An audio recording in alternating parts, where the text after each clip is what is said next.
The views and opinions expressed on this podcast are not necessarily representative of the coalition or any other entity. This content is intended for mature audiences only.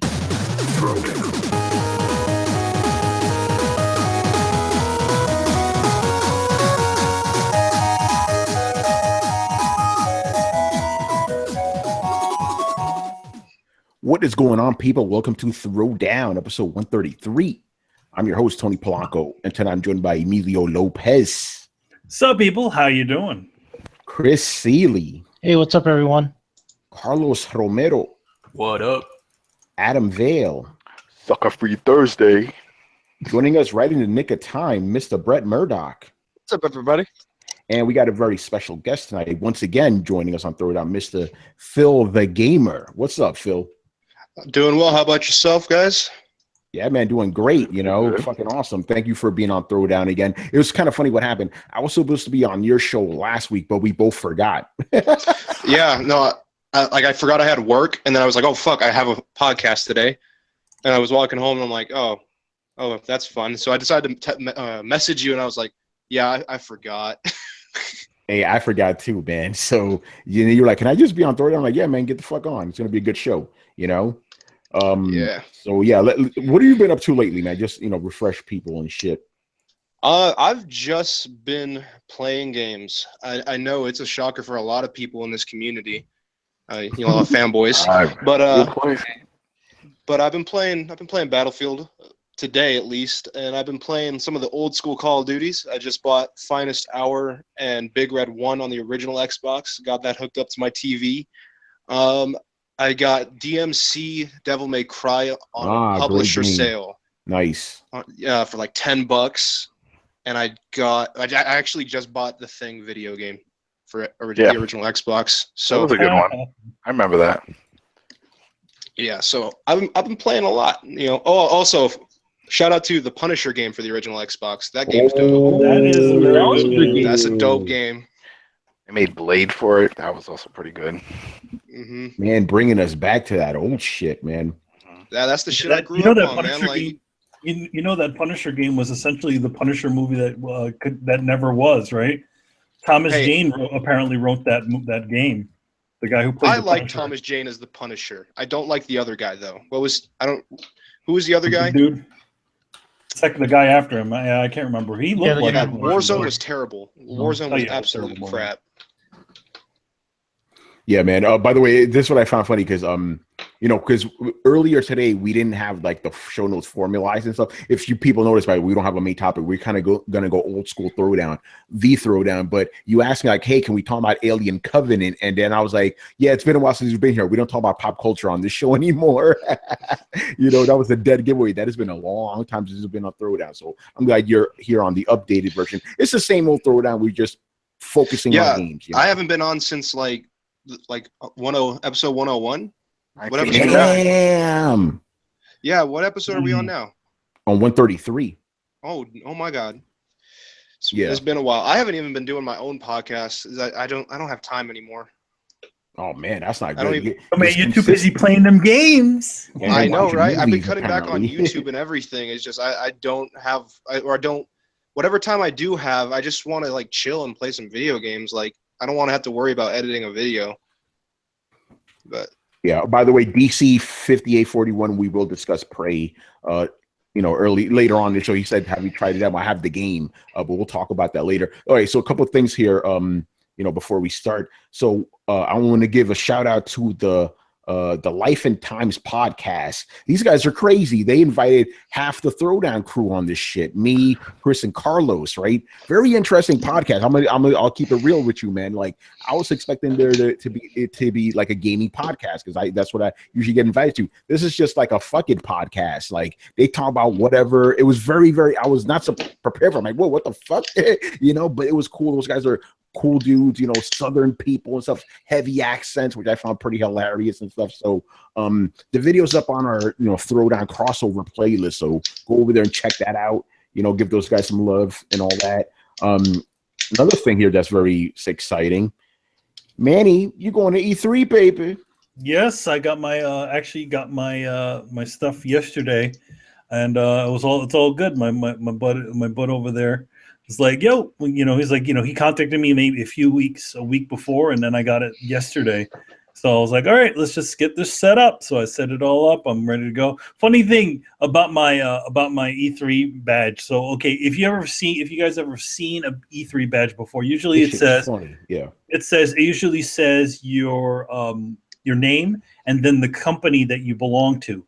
But mine, because it was gotten by somebody who at a company I don't actually work for, but I'm in talks with. They, rather than put their company as something I work at, or maybe the two companies that I work at like Marvel or DC, they just put comic artist. So it just says Emilio Lopez, comic artist.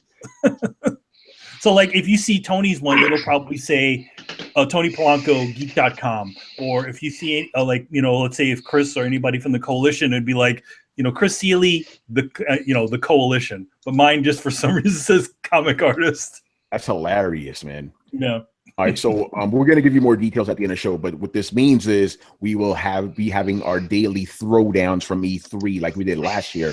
It'll be very cool, so stay tuned for more details on that. And the last thing is we had a contest last week because we reached 1,000 subscribers. We're at 1,012 now, and we asked you to tell us what your favorite system is and tell us a good story. And we said whoever has the best story will win, and one motherfucker blew us away. So we're like, okay, you win.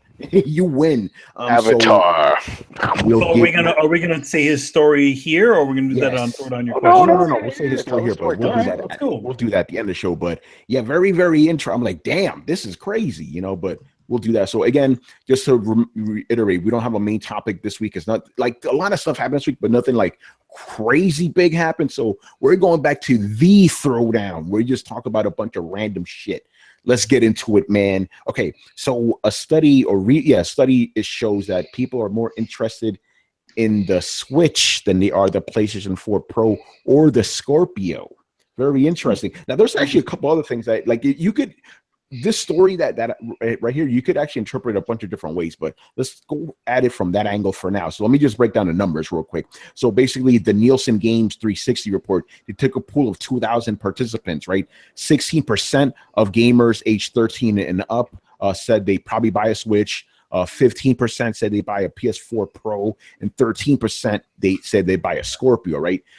If you just take things as a totality, all PlayStation systems, all Xboxes, then it's 21% are interested in Sony, 15% are interested in Nintendo, and 12% are in Xbox, something like that. So, but let's get to the first part here. Why do you think these people are more interested in the Switch than the other consoles, the more powerful consoles? I think it's using it as a portable. That's what they want from it. It's, bringing that portability, bringing the quality, a better quality of game, portable, as opposed to what you would get in your iPad or iPhone, Android, all that stuff. People want to play Zelda and Mario and stuff on the go, and it's always been that way. I mean, look at the 3DS. That's been popular. So I think that's really the big difference right there. I don't think, from the people that I know that have it, they don't even use a dock station. It's more of something that they carry with them to play on the go, and I think that's probably why everybody's high on the list. To jump off of that, also, I think it's because it's the new kid on the block. That's I was about to say that. Yeah. Obviously, you want to know as much as you can about the new one. But people know what's going on with a PlayStation and an Xbox. Yeah, I don't know if that's fair, because you can't say that and then in the same breath, as we've been saying on the show, talk about how it doesn't have many games and it doesn't have an online service that works and it doesn't have. The thing, I'm thinking of it as the person not in the whole gaming thing, not like super gamer people. I'm thinking just like regular people. I just hear like, oh, hey, I hear this new thing is out, and I want to find out more. Yeah, and because they split the two groups into people who identified as gamers and then just regular people, right? And they did want to switch more, but again, if you take the totality of it all, PlayStation 4 is still the more sought after console. So it's 21%. Okay, here's how it goes. 21% of the gamer audience was interested in regular PlayStation 4. 15% were interested in regular PlayStation. 17%. Xbox, 12% Xbox. So Switch and Xbox interest overall is the same. You But know, you also got to see think how many people have a PS4 already. You know what yeah, I they mean? have, So yeah, your exactly. install That's a good base one. is ridiculous right now. So of course those people that have it aren't interested because they Yeah. have one. Exactly. Well, I would imagine they figured they asked gamers who didn't already have these systems. Well, Yeah, I yeah, don't. Really assume that. They already have it, you know. Yeah.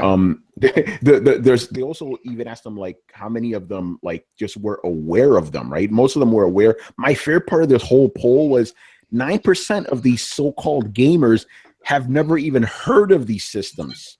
They've never heard about a Switch. They've never heard about a PlayStation. Never heard about Wow. Xbox. So I'm like, these must be just purely mobile gamers. You know, that's the only explanation I have for that. You know, because if you identify yourself as a gamer, I guess like, hey, I play Angry Birds. I'm a gamer, sure. Oh please, that doesn't count. You know, Come on now. They're like, what's a Switch? God damn it, Robert Workman is asking me shit behind the scenes. I'll talk to you later, Robert. He's asking me about shit I can't talk about just yet. The fuck, now you threw me off. Oh yeah, but here's the interesting thing is if you look, there's another way to twist this story, right? Most gamers aren't interested in Scorpio.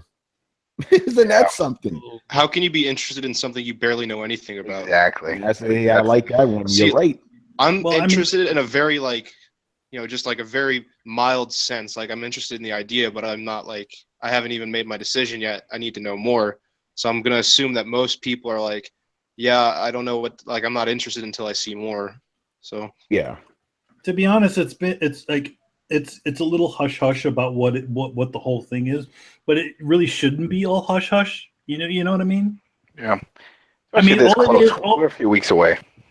I mean, yeah, I mean it's a few weeks away, but I feel like they should start saying something.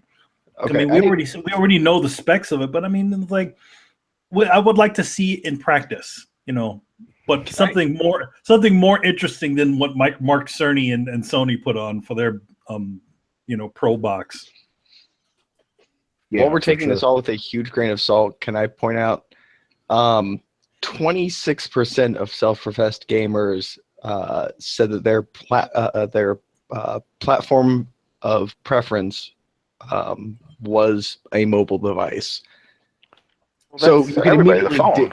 yeah. Well, no. Not that they play on a mobile device. That's their preferred platform. So like those 26%, as far as I'm concerned, you can just take their opinion and throw it in the trash. Yeah.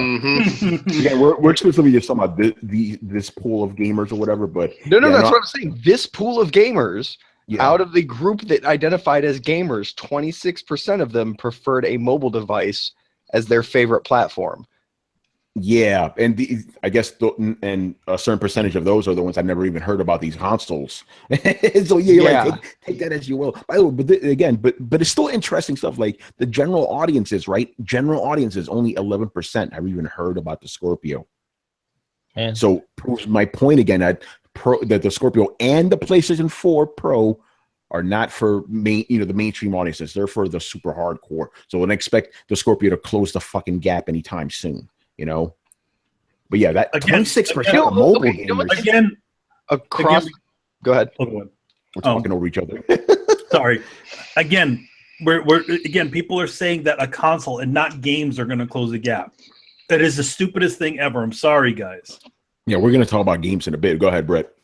One thing I'm interesting is there's a lot of different ways to interpret this data. A lot of it honestly does. I don't know. I'll just get this out of the way. It does look good, good for Nintendo. I mean, they're doing better than even they expected to do, and a lot of people expected to do, which isn't saying much when you're like, my kid's gonna play soccer. I anticipate he's gonna fall and face plant into the ground, and then come home with grass in his teeth. Like, well, he lost horribly, but he didn't get injured and didn't cry at the game, so I guess that's something. Like, so when I'm saying Nintendo, did better than everybody expected, that's not really fucking saying a lot. But the one thing I do notice that despite a lot of how you can interpret this, one thing that's undeniable across the board is gamers don't really seem that incredibly concerned with graphics. Between the regular PlayStation and Xbox models, still garnering more interest than their premium counterparts, and the Switch having as much interest as it does, it shows that people care more about games and mechanics than they necessarily care about pretty shiny graphics. I know that there's a very vocal group out there who want their games to run, 60 FPS and super graphic-y, whatever. But the sales numbers here, or at least these numbers, not sales numbers, would indicate that people are more concerned about the experience of their game than how shiny everything is. Proving my point that the Scorpio is not going to be like blowing everybody out of the water just because it's so graphically powerful. That's what these guys are saying. The Scorpio is so powerful, it's going to kill everything. No, it's not. I know it's fucking is. Not until they can change the way that games are played. And it's about time that I throw in a Zelda reference now. Of course. The best thing about that game is it's a different approach to how you play an open world game. So that you can climb everything. It doesn't have to look pretty. Like, you can enjoy the art style all you want, but like they did the best with what they could. But it's a different way to play games, and I'm thinking that's what's really the most striking thing about reading through these numbers, is that people care about how a game plays. People care about having. No, I mean, GTA 5, you can go anywhere and do anything. Here's the What's thing. that? I mean, here's the thing about games nowadays. There are no games that really look exactly horrible. If you're talking any of the AAA companies, all the games look pretty good, and this, even with all the complaints about Mass Effect, it's still a good-looking game. It's still of a quality, and I feel like we're at a level where graphics officially do not matter that much. Every game is going to look, especially with all the pipelines and stuff like that, every game is going to look decent. It look good in a way, And I mean, the thing is, again, we're talking about Zelda. I mean, to be honest, I feel like that game, just because it's not realistic doesn't mean it doesn't look good. And I think a lot of people need to get over that shit too. Just because it's kind of has a different style, like a more cel-shaded style, somehow means that the game doesn't look as good as some other things that are on the market. Yeah, it's like, just because you can make somebody make something look almost exactly like a real person doesn't exactly mean that doesn't really equate to good graphics. Yeah, Chris, what were you gonna say before? Well, I was just going to talk about this study. I mean, it's a very unscientific, survey of 2,000 people. Here's the problem with garnering interest in a sale versus a survey. There's no money involved in asking people a questionnaire and saying, "Are you interested in the system? Would you buy the system?" Very often, you find that about 50 to 60% of people surveyed who say they would buy something when they actually, in some tests, they'll say, "Okay, you're interested in buying it, here it is," and they won't put their money down. So when money is not a factor in interest, the interest goes up because there's no stake in it, right? So that's one problem with this survey. The other problem is, like, the subset of people is not big enough. I don't think the sample set is high enough, and it's a mixture of gamers and non-gamers, so it's very mishmash crowd of people that are just being surveyed randomly. There's no stake in the survey. They don't have to buy anything. Yeah. So at the end of the day, and a lot of them are not informed about any of the systems, right? And a lot of them are either mobile gamers or casuals. And the fact that 9% didn't even know what any of the systems were is astonishing. What's a PlayStation? Yeah, they never heard of any of them. So there's that's that 26% of mobile gamers right there. Yeah, no, I said those 9% must be mobile only gamers. Yeah. And those are not people you would ask about owning any of these systems, because they're going to say no, because they never heard of them, and even if they did, they're probably not interested anyway. Yeah. Well, that's just the people you get sitting in a room with across from a person with a clipboard. The person with the clipboard goes, "So would you call yourself a gamer?" And the person goes, "Yeah, I guess." All right. I mean, I play Angry Birds. Does that count? Brett, perfect. So this, at the risk of derailing the show, I need to ask this. I need to ask this for all of you guys. Manny, we talked about it before. Okay, if you only play mobile games, right?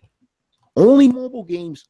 Do you have the right to call yourself a gamer? Let's just be completely honest. Okay, hold up. Put a pin in this. If you only play blank games, adventure games, shooter games, mobile games, if you can pinpoint yourself down to the point where you say, "I play blank games," and that is just the firm blanket rule, then you are not a gamer. You are a blank gamer. You are a board gamer or a strategy gamer or a tabletop gamer or whatnot.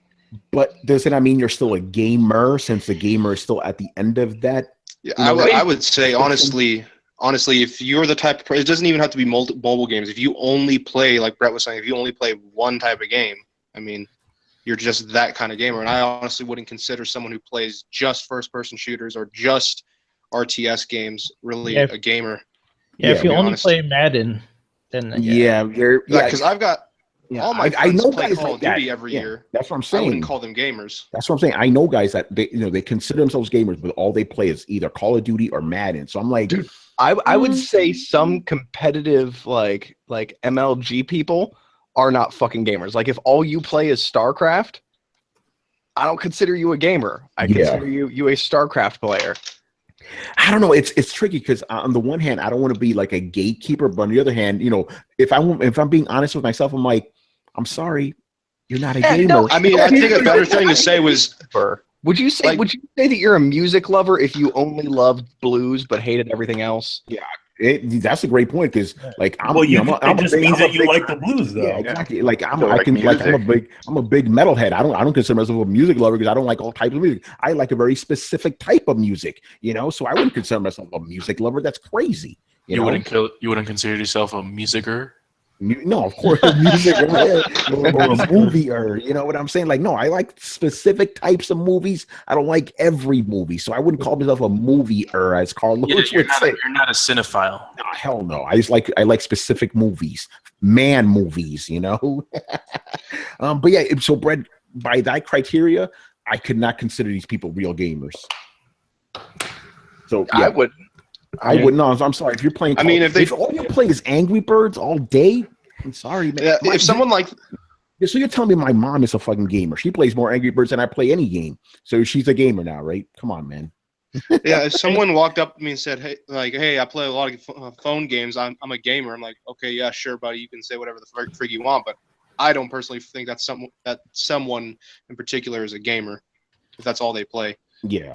But anyway, I think we're all forgetting something. The gamers are dead.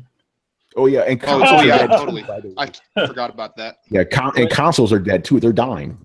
Anyway, let's move on, man. Do we guys want to say anything more about the study? Just one last thing. Yeah. Notice how, with all this data now, all we talked about. Notice how IGN positioned this study, like what they picked out of it. And that's another reason more people are interested in this. It's just because it's being talked about more. It's a new system, but also media is focusing on it, right? This article is not titled 9% of a survey don't know what consoles are out right now. It could have been labeled anything, right? But they labeled it specifically. More people are interested in the Switch than PS4 and Xbox. Because they're going to get more hits that way. You're 100%. Look at Rich from Review Tech. He did a video on this. You know what he called it? 11% of people don't even care about that. 11% of people are interested in Xbox. That's how he labeled it. Yeah. Yeah. By the way, what is that clicking noise? Oh, that's my my box cutter from work is on my desk, and I'm just fidgeting with it. Yeah, no, you don't. That's why you used to call yourself the ADHD gamer, man. I know. so yeah, that noise, please. And if you have to fidget, I'm like, oh man, he's like clicking the gun. He's like, yeah. I'm sorry, guys. Yeah. So, but if you have to do whatever you need to do, just mute yourself at least. But yeah, Chris, you can interpret it many different ways, and that's how Rich interpreted it as. Like for me, I went with the Switch angle when I wrote it because that's what's hot right now. Yeah. But yeah, no, definitely the Switch is on everybody's consciousness right now. That's why it's the most popular. But again, if you look at the overall thing, PlayStation is still like the most popular console out there. At least in people's in general, because it's what I call it's part of the zeitgeist. It's now become the, what do they call it? The name for the gaming console at the time.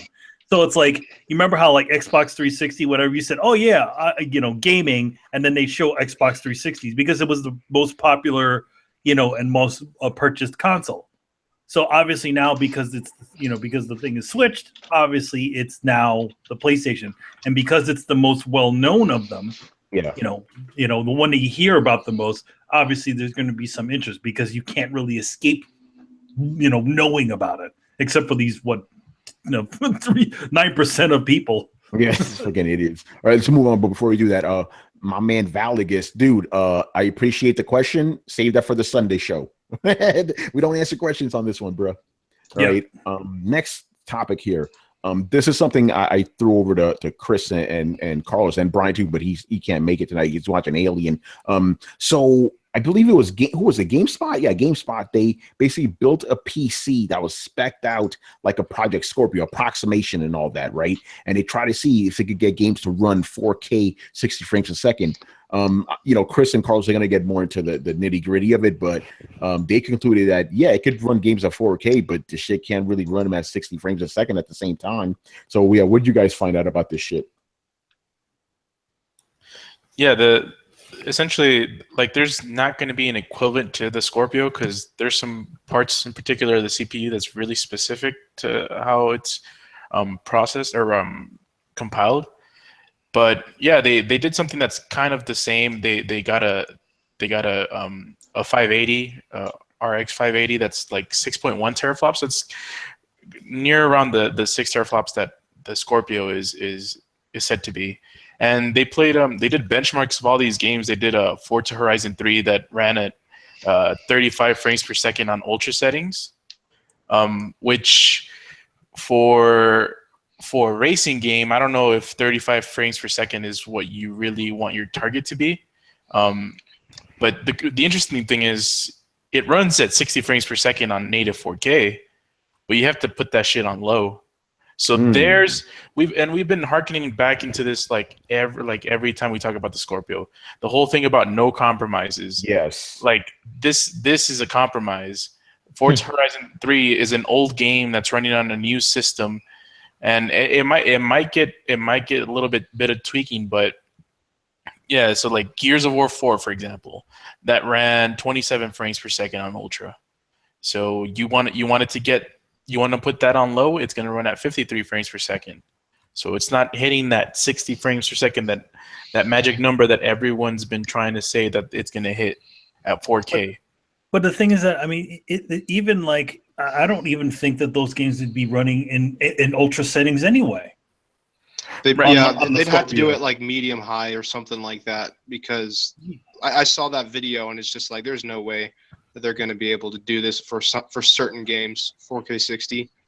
No, I mean what they're going to do is they're probably going to be a lot of the games are going to be, they're just going to be at the cusp of that moment where everything starts to fucking slow down. But it's not going to be ultra. The whole notion of, because remember, no compromises. That's pretty much not going to happen. When Phil Spencer said that, he basically he dug himself his own grave. He made his own bed. Now he has to lie in it. If this thing doesn't do what they said it was going to do a year ago, they're going to be in some deep shit with the Xbox fan base. Yeah, he can't walk those statements back anymore. Well, with this PC build, there's a lot of weird compromises they had to make. Like the Scorpio is supposed to use DDR5 memory, and you can't put that in a PC right now. So they used. You can't even use it for dedicated GPU memory, but not for system. Yeah. So on the card, you can have it, but at system RAM you can't. You know, I think DDR4 is the fastest you can buy. Yeah, and they use DDR3 on the video card on this build. Yeah. So and they used less. Did they use less than? What did they use? 8 gigs? They had 8 gigs of system memory at DDR3, and they had 8 gigs on the graphics card at the DDR5, GDDR5. Right. So the trade-offs with this is like, so when you build a PC which is meant to handle like numerous tasks and stuff, and with all these components, like the memory bandwidth is lower than what you'd have with the Scorpio, where they're soldering everything into the board, and they have like really small connections between the APU and the memory and the graphics. All that stuff is like integrated. So that's where they're trying to make up for, not having that much more improvement in speed and stuff. They're not using Ryzen for the APU. They're not using the latest stuff. So they're trying to optimize things by, having the memory integrated right in the board, and the memory bandwidth is enormous. It's more than you can get with just standard DIMM sockets and whatnot. But you know, with a PC, like they had, you notice they kind of dumbed this down to fit the Scorpio, and so they're trying to get an equivalent. So they didn't do a bad job getting an equivalent system. So that it's worrying when they actually ran games what they were able to do, you know. Yeah, and they, like, for example, Rise of the Tomb Raider ran at, so this is no compromises, right? And I think they docked down the anti-aliasing on it. I think it was like 4 times maybe, and it ran at 12 frames per second. 12 frames per second. You can't play any game on that. You can't. Yeah, that's unplayable. So and we're gonna hark back into this again. If you want no compromises, this isn't your console for you. So. Yeah. So yeah, again, you guys who think this is going to be like, because remember, some of these guys are running around saying, "Oh, this is going to be even more powerful than PCs." Well, I don't think so. Not so much. Yeah. So like, I mean, what people have to understand is what Phil Spencer said. That no compromises thing. That thing is just marketing speech. That's all it is. It's a thing to put on a T-shirt or put in a fucking commercial. Yeah, that's well, all the that problem is. is It doesn't mean a damn thing. You can actually quantify that. That's the problem with that statement. Yeah. Yeah. So. Oh, go ahead. I was just going to say, gamers are going to hold him to it if it doesn't deliver, and I don't think it's going to. I mean, I think the games are going to look good and they're going to perform better than they do on the original Xbox One, but it's not going to outclass a gaming PC with similar specs or better. I don't know. Yeah, no, these guys are insane. But but the thing is, no matter what, even though it looks like the system won't be as powerful as these guys were claiming, the hardcore Xbox guys, the guys with the guys with the purple M, they're gonna praise it to high hell. Yeah, sure. And to be fair, like Rise of the Tomb Raider, they also did another benchmark, and they ran at 36 frames per second, but with disabled anti-aliasing on high settings, which is a compromise. That's a compromise. That's a compromise. Well, that's like the definition of compromise. Yeah. You saw when they tried to get it to 60 frames, they literally took it to its lowest settings, the game, and it still didn't hit 60. It hit 50.8, I think. 50.8 frames per second at the lowest settings on 4K. Yeah. So yeah, don't believe these guys when they said no compromises. There's obviously going to be fucking compromises. There's going to be a lot of 4K 30, if that, with and not uncompromised either, because to get it run at 30 frames, they had to turn off the anti-aliasing and stuff. So yeah, there's going to be trade-offs, and third-party guys are not going to tweak their engines or games to run specifically on Scorpio, Yeah. So why would they? It's going to be the system that is going to sell the least. Let's just be honest. It's the same situation that's happening on PS4 Pro, right? Nowadays, most guys don't even do shit for it because let's just be honest. That's not the highest selling PlayStation system. Exactly. Why go out of your way to optimize shit for it? Look at Prey. Prey, Persona. They don't have shit. Yeah. So I think the way that with the Scorpio it's going to work, I think Phil talked about it in an interview. It's going to have, how PS4 Pro had boost mode? Yeah. Well, the Scorpio is going to have something like that. Like it's going to automatically Scorpio mode. Yeah, like whatever. It's going to enhance whatever it needs to, like performance wise, from video games retroactively. So it might not even need some like patches or anything for some games. Some games might do it. Well, yeah. Like games like Quantum Break, which will give you a more solid frame rate on that game. I mean, definitely for a lot of those things, I think they're gonna definitely benefit from it. I mean, to be honest, I'm sure a lot of the Xbox fans are gonna like to have even if they're not running the damn thing in 4K mode, they can at least run a lot of the games in 1080p, right? Because most of the games now at this point, or most of the Xbox games are running at 900. And honestly, that's what I would want to see the most out of that system. I don't have a 4K TV. I don't give a shit about 4K right now, at least. Future, but I would love to see this thing output 1080p 60 frames per second. Yeah, and the other thing, I'm glad you bring up the 4K thing, because 4K again. shout out to Mark Wennick. He told me this. The adoption rate, in America, right, 15%. Where is this number from? In America. That's where the Where number's is this from? Where are we getting? I mean, I can look it up, but apparently that's the number. But worldwide is 3%. So the point is, 4K is not as big as everybody's claiming it is. All these guys running around saying 4K is the biggest thing out there. No, it isn't. Nobody has fucking 4K. It's just a bunch of it's just some dudes. To be honest, the thing is, again, 4K has to get to the point where it is the only television that you can get out there, and it's one of the cheaper televisions. That's when people start, investing into 4K stuff.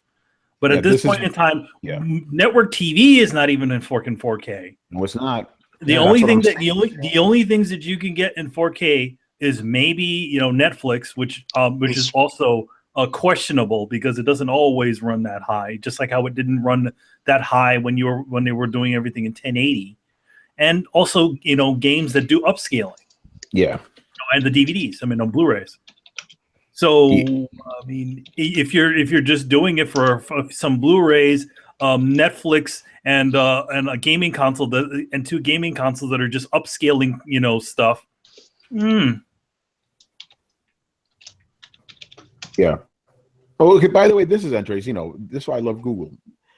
So this is a report that says 15% of U.S. homes will have 4K TV by the end of 2016. So it may not even be 2000. It may not even be 15%. It may be lower. It's just a bunch of analysts, Manny, to answer your question from before. But 15% is a lot. It's not that much. If it was like 40, 50%, okay, 15% of the United States is it's still a big number, but it's not that, it's still a lot of people, but it's not enough to warrant a lot of this. That's 45. To be honest, all it is just to me, the 4K movement, and a lot of it is just trying to get people to invest in new fucking TVs, just like with the 3D TVs. The only difference is the only difference is now you don't need to put on fucking glasses. Yeah. Also, the subset of people who are buying 4K TVs, don't know how many of them are interested in video games, right? Mm-hmm. And a lot of people buy new TVs for things like the Super Bowl or the Olympics, like silly reasons, like people will upgrade their televisions, and they have no interest in video games at all. But the Xbox, remember the unveiling conference. TV, sports. This isn't just. They're trying to speak their language right there. See. Yeah. So. but 15% is a lot, and it's a growing number. So I don't know, man. Like 45 million people with 4K TVs, or 45 million households, or whatever it is. And it's a growing. I don't know how much validity is to Daniel's statement. What he's saying that 60% of TVs being sold are 4K TVs. Get out of here! I don't know where that. I don't know. He might. I asked him to cite a sort of. No way, not even close. Get out of here! Yeah, give me a link, please. That's ridiculous. And he says they're expected to be a link again. Please show me that link, because I don't buy it. And again, this also proves the other study you were talking about, why so few people are interested in any of these consoles, because nobody really has a 4K television. Yeah, the PS4 Pro sold pretty well. Yeah, it did sell, but even the PS4 Pro only makes up 15% of PlayStation sales. And it did have the momentum of PS4, so people just got upsold to it because it's like, oh, if I'm going to get PS4, I might as well get this one. Yeah, exactly. But for example, the PS4 was not outselling the Xbox One S during MPD times, before it came out. Yeah, that's right. The PS4 Pro came out, and then it outsold it, and it hasn't stopped. Yeah, very interesting. All right, let's move on here. This is kind of fucked up. Couple of things I want to say about this, but yeah. So Square-Enix is looking to sell off IO Interactive, who make the Hitman series, right? This is where it gets crazy to me, right? Because you read this, you're like, oh man, that Hitman game must have sold like shit. Actually, Hitman last year sold more than Final Fantasy 15.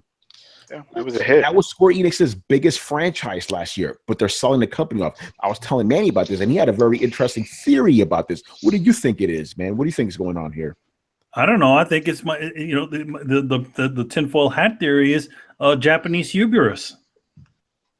It's like, this Western game can't do better than our largest franchise. Yeah, I mean, he's right, because if you read the statement from their financial report, it says to maximize player satisfaction, we're focusing our resources and energies on key franchises and studios, meaning that they don't consider Hitman a key franchise and they don't consider IO important, right? Because they're not Japanese. It's their dog whistling like, well, fuck it, we're getting rid of it because we got to focus on our own stuff. But it's stupid because, like, if it's sold that well, then it's something you should invest in. But they're going to take a hit. They're going to take. They said they're going to take a 33 million pound loss on their financial report once they sell the studio. You're going to take a hit in finances to get rid of a studio that made because the game did well. Yeah, a game that did well. No, it's because it did well. It's because it did well. It did better than their baby. Yeah, that's what it is. It's insane to me. That's like it's completely insane. It's all right. It'll get picked up. I'm not worried for them. Well, I'm not saying that. We'll talk about that a little bit later. By the way, I do want to read a tweet by Jeff Gerstmann. I think this puts it perfectly into perspective. Great. We published 2016's best game. Cool. I knew they'd love Final Fantasy 15.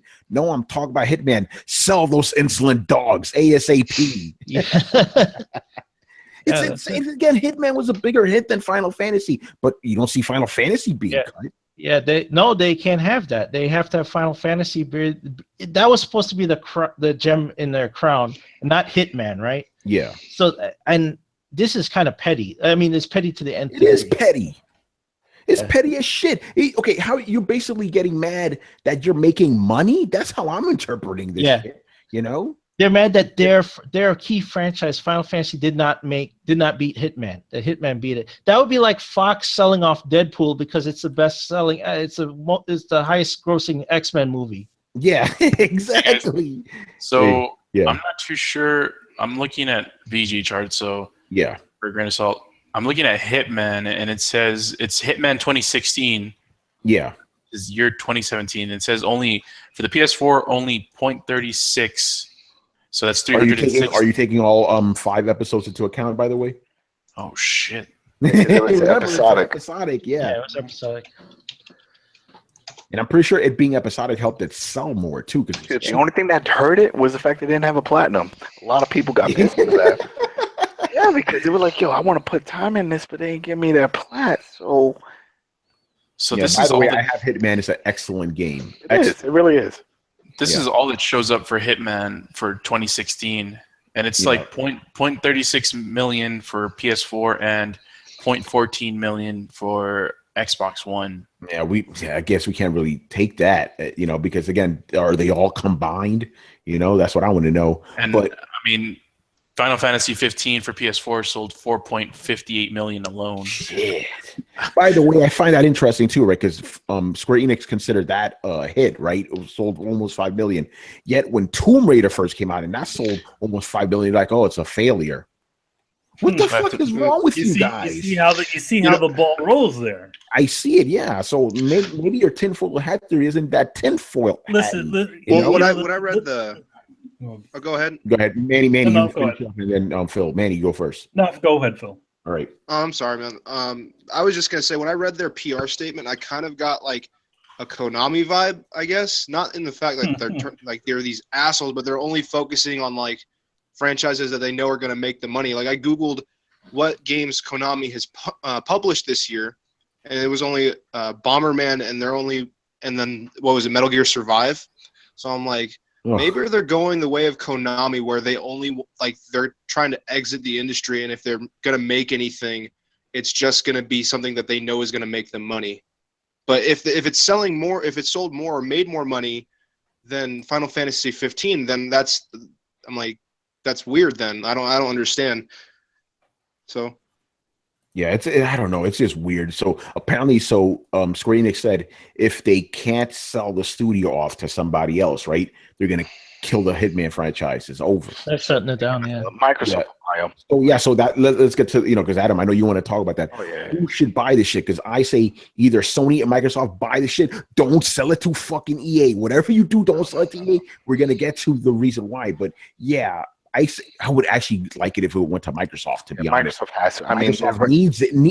Let's just be honest. Sony doesn't need Hitman. They're doing all right. Microsoft needs something else besides Gears and Forza and Halo. You know, and he fits what I consider the Microsoft character roster. Yeah, he's a Hitman guy with guns. Yeah, he's a Hitman. He's essentially like. He can be a thinking man's game. He could also just be a bullets blow the shit up everything up type of game.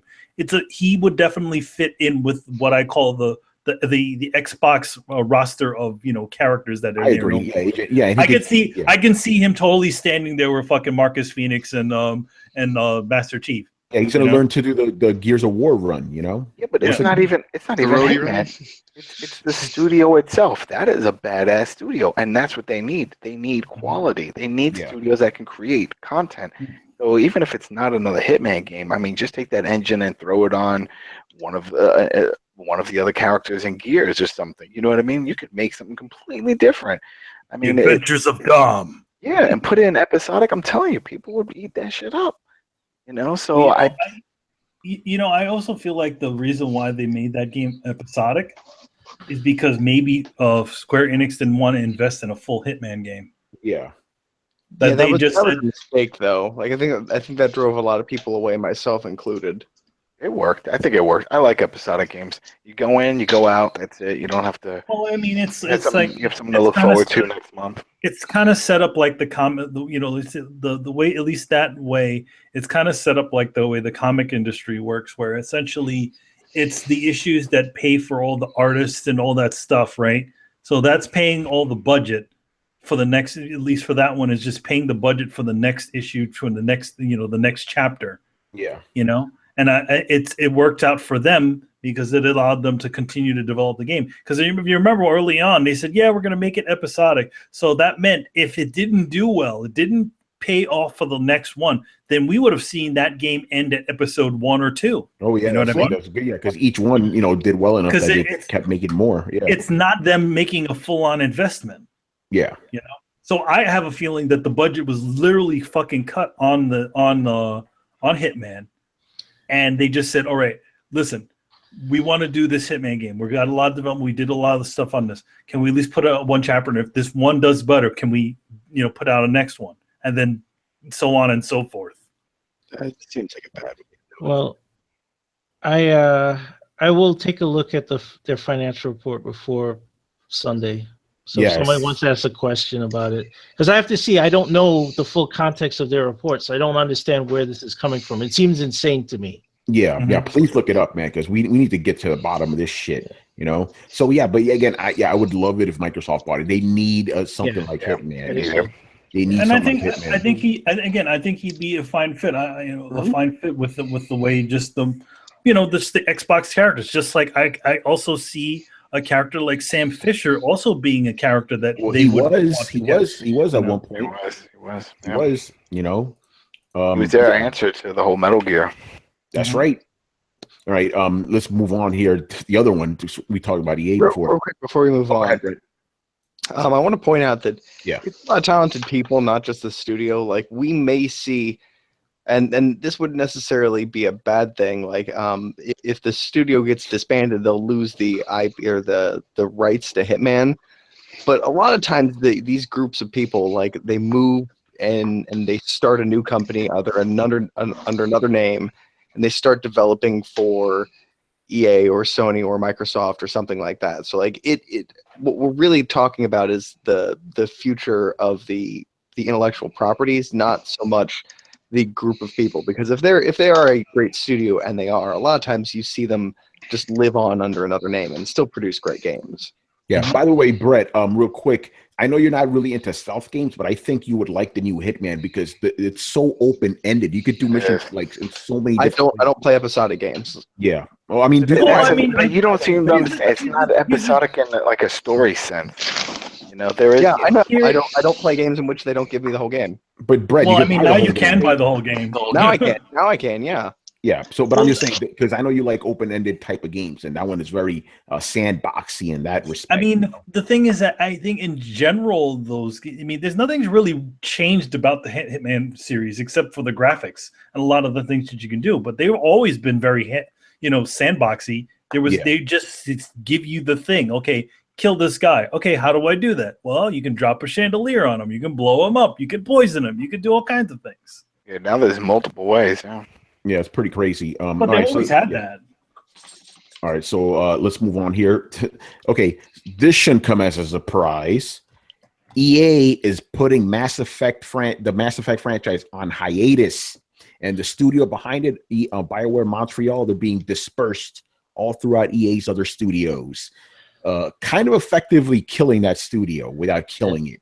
Yeah, that's why you don't sell IO to EA. That would be like trying to escape a fire by jumping into a pool full of sharks. Like, that's what I'm saying. Don't sell to fucking EA because they will take your studio and just rip it to shreds. Now they got these dudes working on Battlefront. They got them working on some other shit. Like, damn, And it's all because Mass Effect was a huge fuck up even before it came out.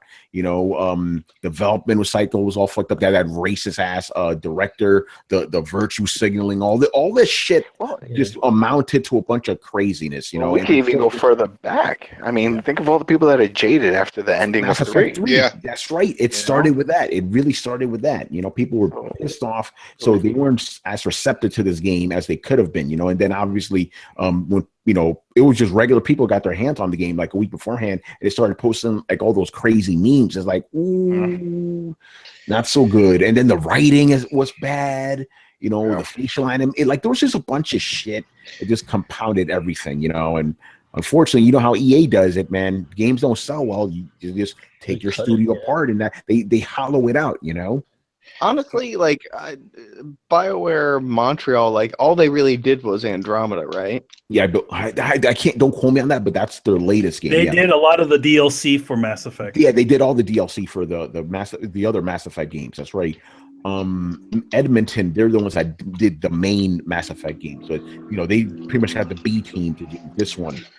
Yeah, and that's kind of what I'm saying. So it's like they're absorbing the smaller, weaker twin. Maybe I'm sounding like a hater, and I haven't played Andromeda, so maybe it'll shine in my eyes. But there were so many fuck ups and so much bad publicity, and just like you said, so many virtue signaling and just bad news all in general. That I would honestly say that they deserve to be dissolved. And looking back, I'd be like, well, what would stop me from saying this? What have they produced that's really quality in the future? Oh, it looks like they really only worked on Andromeda. So they gave this company the fucking keys to the kingdom, a very successful franchise. And while they managed to make a game that is, by all accounts, very good, a lot of that has to do with just following the formula set by the franchise. And I can see as I hate you saying it like this, but as a creative, if you gave your baby to somebody and this was the treatment that it got, yeah, fuck yeah, I'd take that shit back. But it wasn't even their fault. EA shortchanged them. Remember, with a lot of the outsourcing and That's stuff, right. they put them on a tight budget, so they really didn't give a shit about this franchise. Yeah, here's the thing. In EA's infinite wisdom, they decided, hey, let's outsource human facial animations because no one cares about that. Oh, whoops! Really? That's the most important thing. You could fuck up alien faces, no one's gonna notice. So yeah, this is, and then go ahead. Who's to say that this company also didn't bite off more than it could chew? It's possible. In that situation. What's with these Montreal studios, man? This happened with Arkham Origins. Don't be Montreal. Oh man. Hold on, Frenchies. Get it together. So yeah, I mean, they said Mass Effect is not dead; it's just not coming back anytime soon. Ooh, which is sad. That's kind of means it's dead.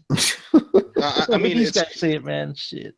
it's just kind of sad because I just finished all the trilogy, and from what I've played of Andromeda, like mechanically, it's not it's not really that bad of a game. It's just the facial animations, and I think, yeah, like there were some fuck ups with the PR. Like what was his name? What was the dude's name? The racist, like racist. Manvi or Singh or something like that. Yeah, yeah, like he was definitely a big reason why people did not want to fuck with this game. But I think for the last couple of years, people have just been like kind of wary of BioWare and looking for something, like looking for an excuse to hate them. And I think Man v Air was just that excuse. And I think it was just all the bad publicity from what we saw of the gameplay beforehand, and then the final release. And to see that it might be permanently put on hold is just like damn, like, because I love Mass Effect and I want to see more. It's kind of a sad day for me. Yeah, no, same here, man. I love Mass Effect. I really like this game too, man. But there were certain things in it I was like, oh my god, what happened? Like, and then those reports from inside sources saying that they purposely fucked around with the female model so they wouldn't look so pretty. It's like there was a lot of crazy shit going on behind the scenes, man. I remember I was just gonna say, like, I remember when I started playing the game, I was talking to Brett about it. I'm like, hey, I really like this game. He's like, is there a lot of virtue signaling? I'm like, I haven't noticed anything. Then I call him up the next, like, Brett, they slapped me in the face with some virtue signaling, bro. Hardcore. And I'll say it was that instance that got patched now, where I was talking to one of the engineers, just a regular conversation, and all of a sudden she goes, oh, by the way, I'm actually a guy, and I changed. I'm like, whoa, I didn't need to know all that. Like, what the fuck? The thing is that they don't even, because their heads are in their asses so far, they didn't think to say, oh wait, if a person changed their gender from male to female or female to male, would they go around fucking telling people that they did this? No, they wouldn't, because they would want every single person to know them as they are. The only person that would actually say something like that would probably be somebody who knows them. Like, if let's say you talk to somebody, it's like, like, oh yeah, I used to work with so and so for years. That was back when, but back then they were named Bill. But don't. Yeah, it's like, you're telling me a lot. It's like, I just met you. You're telling me an awful lot right now. Yeah. I actually no. I've known quite, like, I just found out one of my friends that I went to high school with. He wants to be a she now, and like people like that, they'll never tell you just like upon first meeting them. Like, that's something you kind of have to pry out of them. Maybe that's the wrong wording, but like they're not going to tell you immediately. Yeah, but even trans people were like, no, we wouldn't say that. Well, even then, like, I think that's going a bit far down the rabbit hole, because to a certain extent, like, if I had that comment said to me, like, the next thing I would be like, I ate 2.5 scrambled eggs for breakfast, and I probably took a half-pound shit. I'm sorry.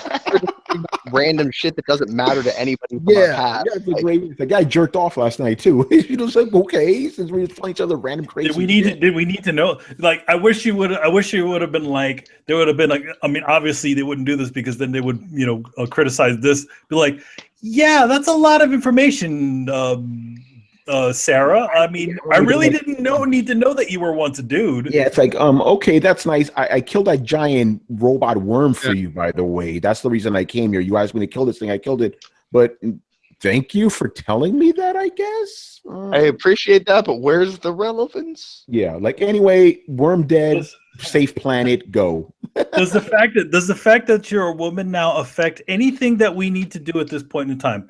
Well, actually, no, Shepard. So why did you need to tell me? Yeah, so it's because like that. It's like, it's because everybody. It's like, Shepard. The reason why is because every single person in our universe is incredibly candid and like telling total strangers of their personal history. Yeah, fucking ridiculous, man.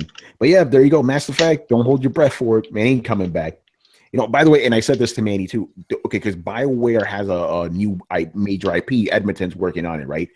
It's supposedly going to be a very multiplayer-focused game. I guarantee you this right now. If that shit doesn't sell, BioWare's done. EA's going to dissolve that. What are they doing? Esports? Is this more esports? Yeah, it's a more of an esports type of game. Yeah. Son of a bitch. Very, very inspired by Overwatch and shit. Here's the thing. It's like.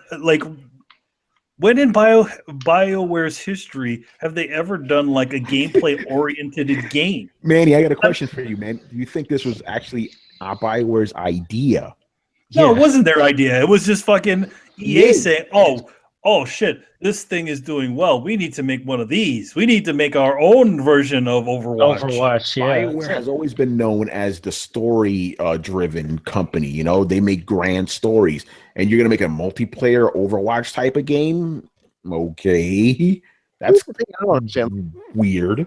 That watering hole has always been there. Like it's the same people that played Team Fortress fucking years and years and years later. Like our publishers just starting to realize, like, oh my god, there's consumers over here. Yeah, and they now, did- now they're yeah. all just rushing to this watering hole. And I'm like, you're not now dealing with the RPG fans, and you're not dealing with the story driven game fans, and you're not dealing with the idea of choice and consequence. Like there are so many good ideas that have just been left on the table because everybody's scrambling over because they heard the meatloaf was fucking delicious. Like whatever happened to Heavy Rain and narrative driven games? Like where other than Persona, like where are all our turn-based RPGs? Like everybody seems to be focusing like, well, this thing seems to be selling well. It's like, yeah, it's these same group of people that bought Team Fortress 2 and played that shit for like 12 fucking years. Well, that's what happens when the industry is driven by giant publishers. They're just going to go where the money is.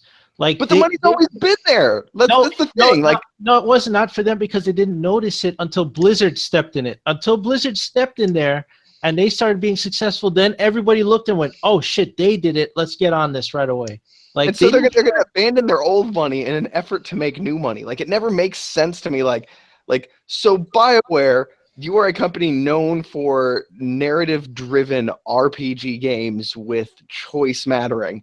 If you abandon that to rush for the MOBA field, then who's going to do what BioWare did? Nobody.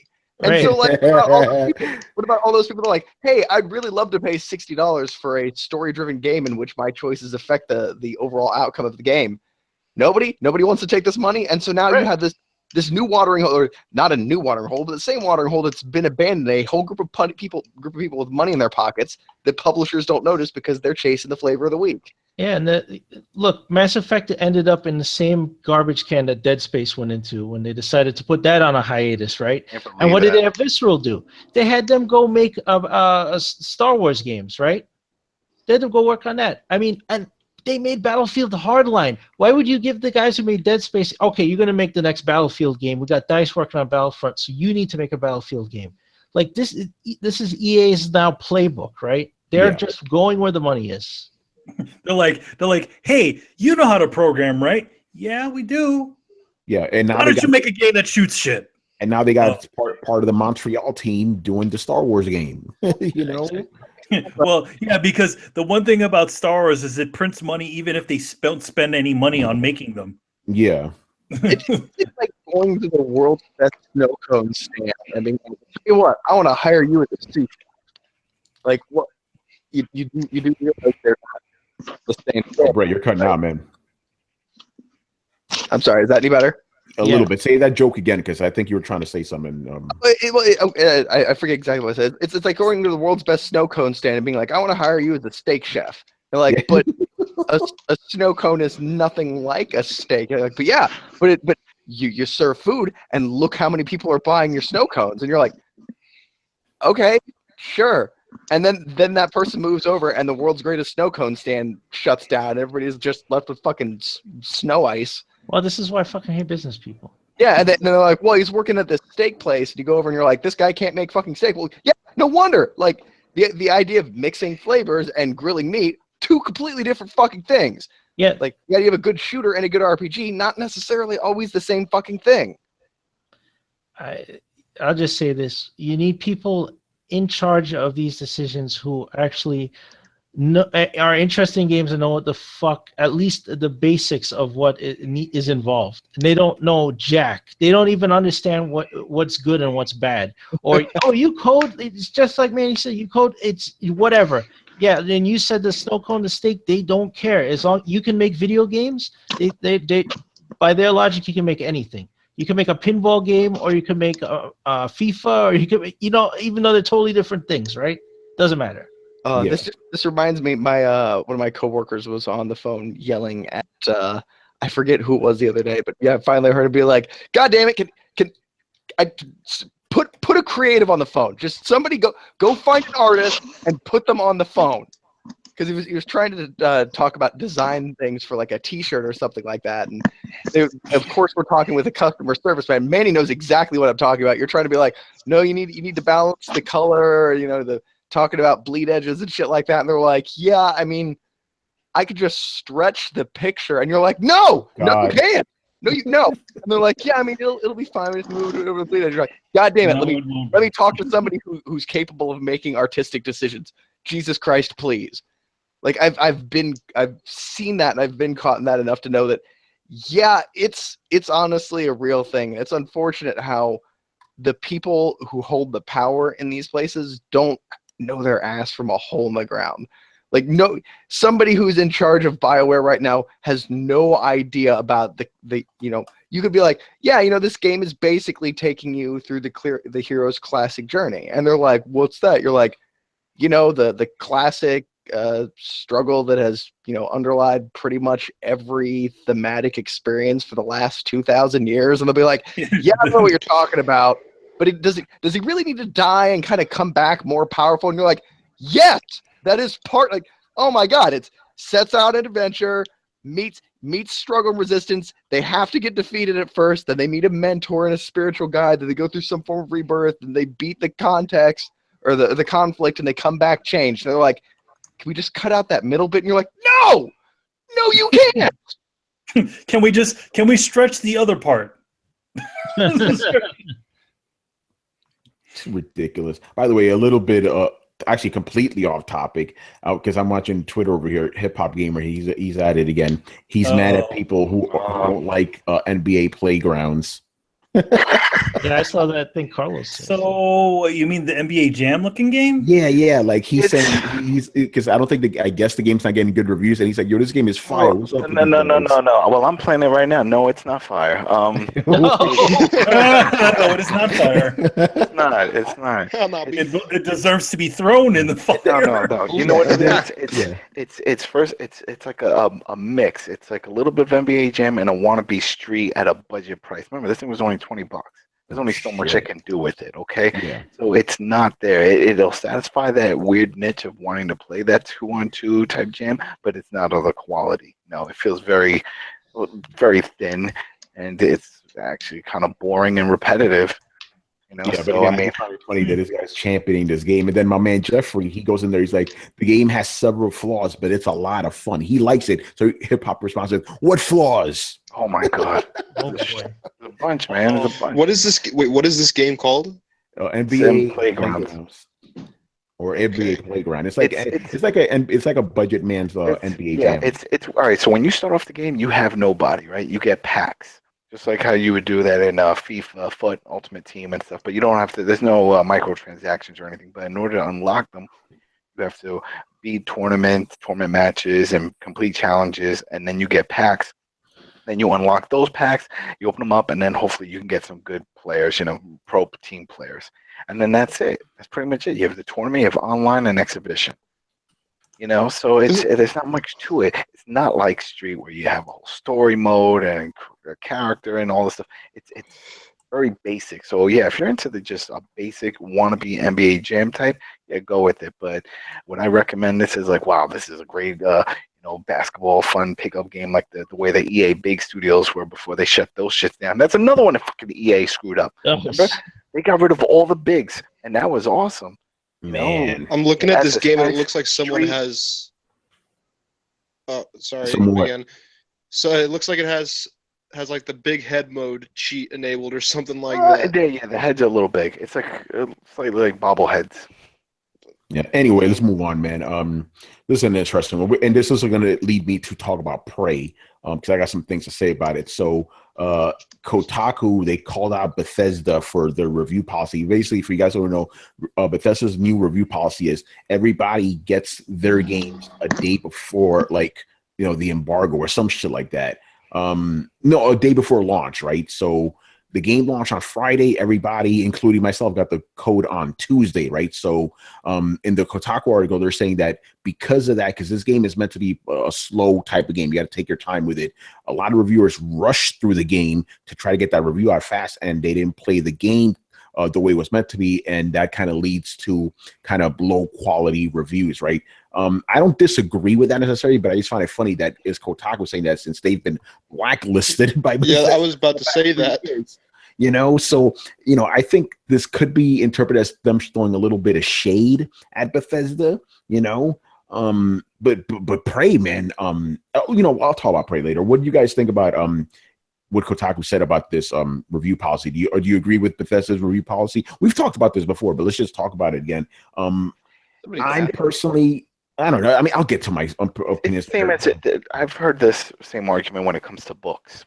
A book will come out, and one of the reviewers will be like, "I went halfway through, and I got the gist of it. It's a typical blah blah blah blah blah." It's like, hey, you didn't finish it though. Yeah. See the plot twist. Come on now, and I get it, but then some of these games you just can't do it. Like Persona, 100 hours. Come on now, some of these games are just too damn long. I think Bethesda's embargo policy is too strict. I mean, every game is different. If the game requires like a long playthrough, you cannot put like, okay, you get 2 days to review a Skyrim and NBA Playgrounds, right? They're two totally different things, right?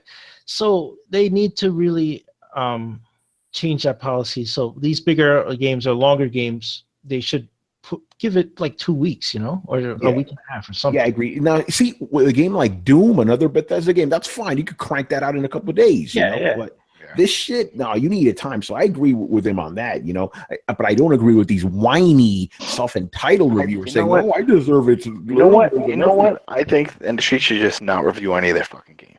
Just stop. Don't even bother. Don't even so that way they can realize that they need people to review. They need people to start that discussion. And if you don't have the discussion, you have shit. And if they doesn't care about their pre-orders, then who the fuck cares? Like that's because that's the only thing this really affects. Like if you're waiting for a review, you should wait for a review. And my ire comes down on the fucking journalists on this. Like, fucking cry me a river while I play the world's tiniest violin. Here's an idea. Wait and do the job fucking right. There's lots of tattoos I'd like to get out the door finished by fucking tomorrow. But you know what? That's not how the human body works, and I can't fucking change that shit. You need 2 seconds to heal right. You do your job right, even when it's difficult to do so. And these people being like, well, I didn't have time to do a proper review, so I just threw out this half-baked piece of shit, and it's Bethesda's fault. No, that's throwing blame. Well, no, if Bethesda doesn't want to give quality time, I mean, if you want your game to be reviewed, give it to them a week early. Nobody says the review has to come out the same day that the game does. If Bethesda doesn't care that reviews come out 2 weeks after the game releases, then that's fine. All Bethesda's doing is shooting themselves in the foot in terms of pre-orders. But Brett, you would go back to see a review 2 weeks after a game is released? Yeah. No, most gamers. I don't think most gamers are going to do that. I mean, let me just real quick. I need to just lay down the realities of working as a game journalist, right? It's all about hits at the end of the day, right? First come, first serve. So basically, when you get a game, right, and if you don't have weeks and weeks to play it, you're gonna try to play that game as fast as possible to be the first to get the review out, to get the hits, right? Unfortunately, that's how shit works. So these guys are putting out probably subpar reviews because they're trying to get out there first. So I understand where he's coming from, where it's like, okay, it's better to get games a couple weeks beforehand, so you're not trying to rush through the fucking game to be the first one to get the hits out there. That's the problem here. So I understand that, I get that the system is broken, but I don't think the problem should be like, oh, well, you need to give me games first so that I can review them properly. Like, well, if they don't want you to have the option to ruin the narrative of their games before the people, like, there are people who are diehard Bethesda fans who will buy the games and play the games and enjoy the games and not really have a problem with them. And especially if they're narrative based games, I can absolutely understand this day and age basically saying like, no, because if I give out early copies, somebody's going to spoil it. And that spoiler, that shit is hard to avoid even when you're not. Oh, no, Brett, you're 100% right about it. But the thing is, if when you get a review copy, they always list, do not talk about this. If you talk about that shit, you will get in trouble. Yeah, but then it just gets leaked by an anonymous source. I think mainly the reason why they're doing this policy is because these reviewers could get the game, not like the game, give it a really shitty review, and then their audience cancels their pre-orders and doesn't buy the game. That's why they're doing it. And at the end of the day, all this does is hurt the consumer, because I don't think most gamers are going to wait a week or two for a review of a game they're heavily anticipating. And they buy the game on day one. Yeah, but I mean, yeah, we should be like advocating that we don't pre-order, but pre-orders are so ingrained in the gaming culture that it's just expected that people do it. Reality. You can't do anything about it. It's like you have these people that buy the game day one, and they're thinking it's going to be. Okay, hold on. They're thinking it's going to be like something that is totally amazing, but then it's not that thing they were expecting it to be. So. Yeah, but then all they do is like, and I don't know why I'm the only one that realizes that there's brand and customer loyalty. Like, when you do that, is the next time that your pre-order sales fucking drop because people don't have faith in you as a company anymore. I mean, like, I stopped pre-ordering a lot of Bethesda games when they came out with that crappy team-based shooter. Like, up until then, like, they had my loyalty as a customer. And then I got that thing, and I was like, well, that was money wasted. And unfortunately, yeah, that was bad for me, the consumer. But before that, like, I was on board with pretty much all their games. I understand how they worked as a company. I understand what was good about the games. I understood what was bad about their games. And I fucking moved on. And there are still companies where, like if From Software puts out something, I'm going to fucking buy it. You don't even need to tell me what it is. Like, you could be like, oh, it's a mech game. Okay, cool. It's a shooter game. All right. Well, I'm confused, but I'm in. Like, it's a story-based, turn-based RPG. Okay, sure. Let's fucking do this. Like, I don't care. The thing is that the one thing of difference between them is that they actually have history in doing those sorts of games. I mean, they did Armored Core and they did Tenchu. They did, a bunch of different games that are, obviously that brought them success. But of course, Demon Souls and the Dark Souls Dude, I love series. all of their games. It's shock. I don't think I've played a From Software game. You ever play that one game where you're the president with a giant mech? No. It's I can't remember the name. It's called like something Wolf Blood or something like that. That's also a From Software game as well. That sounds pretty cool. Yeah. So I guess where I'm saying a lot on a lot of this is. What's that squeaking sound, by the way? Not me. Yeah, Phil, is that you again, man? What are you playing with this time? Oh no, I was asked to go outside because my dad's sleeping. Okay, I just heard like a squeaking sound, man. Yeah, anyway, go on. I think at the end of the day that if Bethesda wants to do this, the response should be overall, okay, well, we're not going to put your reviews out for a couple weeks after your game, and then that's going to hurt your pre-orders and whatever. Just let it balance out. Like, I don't think that a company is going out of its way to put a policy in that insulates them from bad reviews canceling pre-orders. And maybe I'm just not subscribing to the tinfoil hattery on that one, but it seems more like they want to protect the narrative and spoilers in those games because it's becoming a bigger and bigger and bigger. They've never said that, though. They never said, "Oh, we don't want people to be spoiled." They've never even said said that's that. What they said. They said we want everybody to be able to experience our games and their narratives at the same time. That seems like a PR answer to me. Like, it doesn't hold up. I mean, their sole motive is to make money, and if they see something that can be a threat to their bottom line, like a bad review, then they're going to do something they're going to do everything within their power to enable that, or to ensure that doesn't happen. So I just think it's a really shitty business move on their part because it doesn't do anything but hurt the consumer. Well, no, the part that hurts the consumer is how the journalists fucking react to it. Is the idea of like I'm gonna put out a subpar review? Like, no, just don't put out a review then. Yeah, but that's not gonna happen. Yeah, they want to be the first guys to get that review out there. I understand that that's the way the world works, but that's the fucking definition of integrity. And maybe I'm asking too much, but yeah, it's way easier to steal money from somebody else than it is to work and make it myself. But I still work and I still have a job. I'm still not a fucking thief. Like, just because something is easier and is more beneficial doesn't mean that it's something that you should be doing, especially when it's bad for a whole bunch of other people. Yeah, no, I see what you're saying, but again, that's not the reality of the situation, man. Which is why we have the whole clickbait bullshit, and that. This is a symptom of the problem. The problem is that all anybody cares about these days is fucking hits, and that's why we have clickbait articles. Chewbacca agrees with me.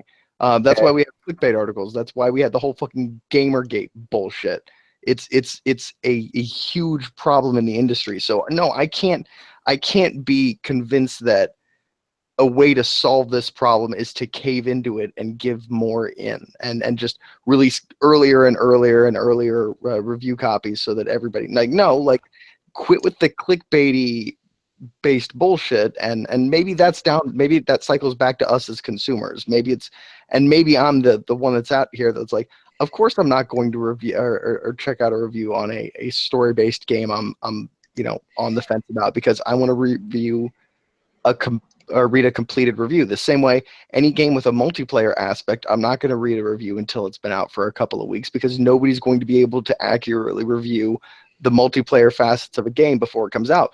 But God knows that doesn't stop fucking people from trying just so they can be the first one to post a review. And that's so how is getting somebody a game 2 weeks earlier going to help us with Titanfall 2 or Titanfall 3 or whatever the next Call of Duty or the next game that is multiplayer focused? Are we going to open up special servers so that all of those people can get in together and all the reviewers can play? Well, then those reviewers are actually really more professional gamers, and some of them are better at shooters, and so that could affect their experience. So what, do we have to open up a private beta wave or a public access just so that people can get where do you draw the line? Yeah, here's the thing, right? The reason why they initially set this up is because they didn't want, basically they didn't want reviewers to review a game that didn't have online servers open, right? So okay, we're going to wait for the day before the game comes out to release the game so reviewers can play the game with the general populace, right? That actually makes sense to me. I don't have a problem with that. Prey is a single player game. It's a completely single player game. So I don't understand why they're doing that for that game. For other games, I understand it's like, yeah, you shouldn't, release the game 2 weeks to reviewers because the fucking servers aren't online. So release it on launch day. That makes sense to me. But it looks worse if you do it on a game by game basis. They knew it wasn't going to review well. That's the bottom line. They're not stupid. They know. What are Prey's current Metacritic ratings? I have no idea. Even I hate the fucking Metacritic bullshit. Yeah. But anyway, just for the sake of argument, because I know some people do like them. Somebody look it up, please. I do want to say we're talking about Prey reviews, right? IGN gave the game a 4 out of 10, right? The reason they did that is because the guy was playing it on PC and there was a corruption, some shit happened, and he couldn't progress anymore. So he's like, I can't play this game anymore. The game's broken. Yeah, game's broken. And you know what? That's an instance where, yeah, you should give it any, because to me, no game should get less than a 5 unless it's technically broken. That's broken. It deserves a 4. But at the same time, people are fucking pissed off at them because they're saying, oh, you brought down the Metacritic score because of that shit. Because obviously, Chris talked about how everything's tiered. IGN has a big piece of that, Metacritic pie. They give it a 4. That shit is dropping way the fuck down. Well, what about the dude that beat it in 20 minutes? Like, come on now. Well, he cheated. That shit doesn't even count. That guy literally found all the walls that you could jump through. And the one thing about that game is that it's like the worlds are all pretty much connected, so it's not totally level based. Like, there are levels. Prey is 3D Metroidvania, the way it's set up. That but the thing is, so IGN gave it a very, very low score because they couldn't finish it, but then that brought down the Metacritic shit. Chris, what do you think about all that? Well, people shouldn't wait too much on Metacritic. I mean, if a game is bad, it's bad, right? Mm-hmm. Like, don't put the game up on a pedestal before you know what it is or you've tried it. Like, if somebody's saying it's a 4 out of 10, like, weigh that and see if you really want to play it. Then fuck it, go buy it, right? If you want to skip it, or rent it or watch a stream, and see for yourself. But do not get preconceptions about these games and then go lose your potatoes when it doesn't review well. That doesn't make any sense. And yes, IGN is a big game review. It's a big game outlet. So the weighted average on Metacritic takes their review score and weighs it way more than anyone else. Like US Gamer's got a small piece of that pie. IGN is a huge piece, right? So they give it a 4, it comes down, but there's a reason for it. It's not unjustified. The game is broken, and I find it funny that I keep interrupting people. I am sorry. Okay, I was just gonna say I find it funny that for once IGN points out something that needs to be pointed out. When a game is broken, it needs to be called out. And like, hey, this is an issue. Be wary of this game. And then people get mad at them. But when they don't do that, they get mad. Like it's kind of stupid. Like gamers don't know what they want sometimes. No, well, a lot of people are just looking for confirmation bias and not the truth. They just want to hear. They have a preconceived notion of it. So the people who are looking forward to Prey don't want to hear that it has flaws. They came after IGN when they gave the Switch a 6. They were like, "What do you mean? This is awesome." It was like, "No, it's not." Yeah, look what happened when Jim Sterling gave Zelda a 7 out of 10. Yeah, death threats. By the way, quick thing here. Hussein Unsal, he goes that the same guy who gave Prey a 4 gave Fallout 4 a 9. He was probably able to finish Fallout 4, bro. And Fallout 4 is a completely different game. Yeah, it's the same publisher, but maybe that's just something he enjoys more than Prey. Like that is possible to enjoy one over the other. Yeah, no, you're right about that. But for all intents and purposes, because I read the review, he liked Prey. He was enjoying Prey. He just couldn't finish it. Yeah, I heard a fucking dog. but yeah, so he liked the game. He wasn't shitting on it or anything. As a matter of fact, he actually brought up some things that I feel is correct, and I quickly want to get into why, because I've been playing Prey. This is the first game I've been playing in a long time where I had to stop it. I'm like, I'm not playing this shit anymore. Fuck this game. The combat is the clunkiest combat I've ever experienced in a first-person game. Like the not only is the melee like just bad, the shooting is fucking terrible, and then you could do a stealth option if you want. Stealth is fucking bad, and a number of these other reviewers have been pointing that out too. I'm like, it's gotten to a point where I'm not even having fun. So you know what I did? And I'll just be honest. I'll keep it real. I dumped that shit down to easy. I'm like, I just want to play this game, finish it, right? There was no discernible difference. As a matter of fact, I think the game got harder when I put it on easy. I'm like, so even this shit is broken too. So I'm like, I'm going back to Persona. Fuck this game, man. Let me give you a perfect example. One of the things that irked me about this game, because in the early stages, they're obviously giving you tutorials whenever you get to key parts, right? So I get to this one door. I'm about to open a door. The game stops and tells you you don't have to fight enemies all the time. You can always avoid them if you can. I open the door. 4 fucking enemies jump at me. I had no choice but to fight them. I'm like, you literally just told me I could avoid fights, and you put me in a situation where I couldn't avoid a fucking fight. Man, that is what they call little narrative difference. Yeah, so I'm like, okay, you have this great. I love Metroidvania games. So this is a 3D version of it. I'm like, oh my god, this world is so cool. The story's really cool. Some alternate future thing. I'm like, this is cool, but I can't play this fucking game. I could only play for an hour at a time because it was just so frustrating, so mechanically imprecise, so it sucks because I wasn't hyped for the game, but I was like, hey, it's a sci-fi game. I like sci-fi games.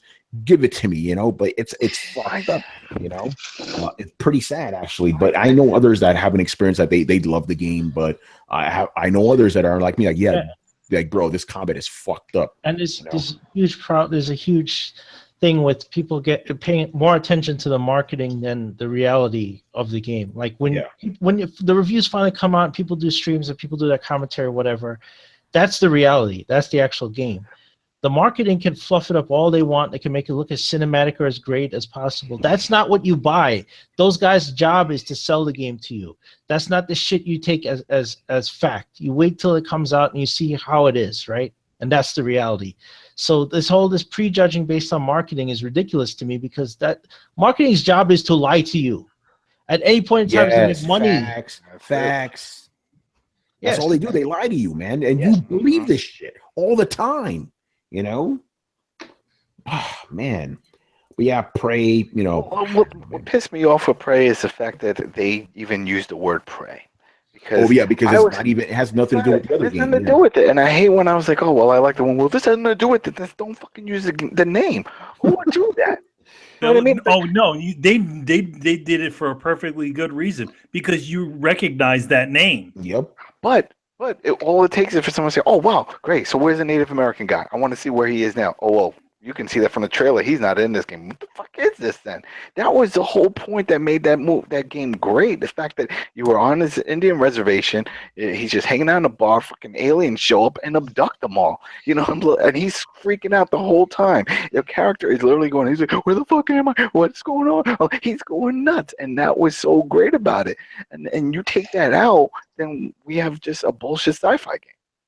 Yeah, so it's just Prey in name only. Yeah, That's like if let's just for the sake of conversation, it's kind of like what happened with the game Quake and the game Unreal. Right now, those games aren't even what they originally started out as. Yeah, that's right. It's crazy, man. Which, by the way, Bethesda owns both of those. Yeah, they do, don't they? Anyway, so let's get to the last thing here. I actually made a Tony's take on this, but I want to hear your guys' take on it. So earlier this week, actually it was on Sunday, right? Let me bring this up because there was some Sony fanboy, right? He was making fun of Phil Spencer because Phil Spencer was praising Little Nightmares, right? And then this guy, this is how you know he's a pony. Horizon Zero Flaws, right? So he goes, seems like Team Xbox and Phil are really pumping this game, even though it's multi-plat. Also strange, the Metacritic 6 points higher on Xbox than PS4. He's already trying to say, oh, you guys are just pimping this game. Trying to say bias. Yeah. Phil came in here and smacked this fool down. He goes, I'll never feel strange promoting great games. You should play it on the platform you own. And then he goes, here, let me get to the specific quote. This guy, he smacked his ass down. He goes, when specific game discussions turn from playing great games to which pieces of plastic I own, I feel like we've lost the plot a little bit. Yes, we've been talking about this shit on Throwdown for fucking years. When you're out, Manny, and here's the expression you brought up: when you're just holding your fucking console in the air, you have a problem. What about the games, man? Yeah. Look again. At this point in time, you know, with the some of the things, the differences between the Xbox and the PlayStation, you know, some resolution, some things.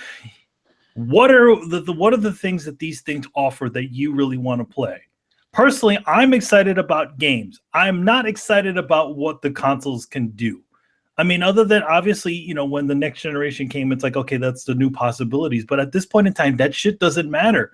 And it's just really what we want to talk about is what games we're playing on these things. Yeah. And it baffles me that every single moment that, you know, and I'm going to say this, both sides do this shit. Yes. Oh, this is the better one. This is the one. This is the... No. Fuck you all. Shut the fuck up. What do we got to play? I say that on Twitter all the time. Like just shut the fuck up. Please just play your games. Like, people take it too serious. And it's like, I'm sitting here enjoying my Xbox, enjoying my PlayStation, playing whatever game I have at the moment, and just like it doesn't, like, the hardware doesn't matter, like, at all. Like it's annoying, and I hate it, to be honest with you. And this is one of the reasons why I like Phil Spencer. He's made mistakes, but he just calls this kind of stuff out, and it's like you don't see a lot of gaming execs do that. To be honest, he should have done this shit a long time ago, maybe 2 years ago. He should have done this shit. I'm glad he did it because, you know, Reggie wouldn't say this shit. No, Reggie would have said somebody would have said you know, whatever about this thing, and then he would have said Nintendo's got everything you want to play on it. Yeah, why do you need any other consoles? He goes like the 3DS is the Cadillac of handhelds. I'm like, okay, that's nice. Yeah, Phil Spencer, he does a lot. Actually, he praises games from all over the place. Doesn't even matter. Even Sony first party games he praises, right? Yeah, so, I remember he got attacked for that one he got attacked for that. But here, and I need to bring this up. So you know I got to bring this up, right? What I found funny about this particular tweet was, and Phil, he spoke so much truth. A lot of the hardcore Xbox fanboys, they jumped in there. Yes, that's right, Phil. It is about the games. I'm like, that's pretty interesting coming from you guys, because just an hour ago, you guys were saying that, you know, it's not about games. It's about power. That's very fucking interesting. That is not about plastic. The same guys that champion plastic all day, every day, we're now saying, oh, it's not about plastic anymore. You guys are fucking hypocrites, man. Fucking bullshit. you know? So I just find that very, very funny, you know? And I called some of these guys out. I'm like, oh, that's very interesting. And you're saying that now because you're all about plastic. Remember, Scorpio is going to kill Sony. The whole division of Sony is going to die now because of fucking Scorpio, according to these guys. But now plastic doesn't matter because Uncle Phil said so. You guys are fucking dumb. The biggest irony of this is, okay, even if you want to take the idea, like even if you want to play by their rules and play in their world, like anybody who's spouting the console war bullshit and believes in that, if you're taking that pill, then you also have to include PC Master Race. And so it takes on a very Game of Thrones kind of air where like, oh yeah, there's all these little infighting up there. You know, north of the wall, there's PC Master Race, right? And like they have way more power than all of you combined. Winter's coming, bitches. Like if you want to talk about like, if the people who were saying or singing the praises of Scorpio were 100% correct, the irony is that it would probably spell the death of Scorpio. If power mattered all that much, then everybody would be playing on a PC. Facts. Absolutely. Yeah. Facts. Exactly. I always did find that funny. It's like now, especially this fucking generation, right? Now console guys are talking like they're PC experts, right? You're talking about all this other shit. Like, you motherfuckers, you guys didn't know what a fucking teraflop was, man. And now they're all this experts. Well, I'm like, for a lot of the console people, this is equivalent to like blast processing. It's but except for unlike blast processing, it's something that actually exists, but they don't know anything about it. They didn't know what blast processing was. It's just a buzzword. All they heard was like, oh, it has 6 teraflops. How many does Sony have? They got 1 teraflop. It's better. It's better. Hearing kids talk about money, they're like, "Oh, you have $10. I have $12." And then you walk in the front. Bitch, I just paid $700 in rent yesterday. Shut up with your little bitch. Yes, you both roughly have the same amount, and it's very little compared to Papa. Yeah. Man, by the way, Brett, I really like that Game of Thrones reference. That's like fantastic right there. You know, like consoles are the 7 kingdoms. We're fighting each other, and you got the fucking White Walkers in the north. You know, that's PC gaming. Again, if you're worried about if graphics, power, all that shit is so important to you, get a fucking gaming PC. Stop with the console bullshit. Let's just be honest, man. You know what it is? You know what it is because maybe some of them don't want to invest in something like that. And that's fine, but don't go around saying you got the most powerful. No, but that's what it is because again they have to be justified in their purchase rather than being happy with the thing that they've decided to pick up and supporting it and buying the games for it and doing all those great things. No, they're gonna go sit there on the internet and yammer about how fucking powerful their stupid box is. And I'm saying is, again, and this goes to all the. Some of you Xbox guys think I'm talking about you. I'm talking about every single one of you motherfuckers. You remember Resolution Gate, right? The Sony guys were making fun of the Xbox guys. Dude, you guys aren't immune to that. You know how much flack I've caught for enjoying my Switch, even though I fully expected not to beyond Zelda? Like, it has been a constant barrage of Brett's drank the fucking Kool-Aid. Brett's just old fucking Nintendo. Who's telling you this shit, man? Dude, everybody I fucking talk to in the forums, like, even some of you motherfuckers just assume that I'm just on the Nintendo bandwagon now. I agree on that. Here's the thing, Brett. I'm enjoying my product, and then some of you guys are compelled to be like, well, you know why they're gonna fail, and just wait until next year when they're not around. And I'm like, dude, I'm just saying I'm enjoying it. Here's the thing, Brett. One thing I understand, and I mean, again, I'm coming from a person who also owned a console that was not very popular, the 3DO. But I liked it. I mean, even when, it was like me and Adam, like 3 people that I knew had these things. We loved the damn thing. We obviously knew we wanted to support it. We wanted it to do well. Here's the thing. Like, you enjoy this thing. It's fine. I don't, listen, as long as you're having a good time, what does it matter that any of these things are? Obviously, if you enjoy the thing, you're going to support it as much as possible. Am I correct? Generally speaking, I'm with the Nintendo banner just because they've burned me so hard before. Oh no! I'm not saying that. Again, all of a sudden, you're pulling up the Nintendo banner just because you're having a good time. But again, it's like you're having a good time. So what does it matter what anybody else is saying? you enjoy the thing, and I'm sure there's a lot of people that, I mean, you go on the forums and all that stuff. There are a lot of people that enjoy this thing, but the thing is that I don't think.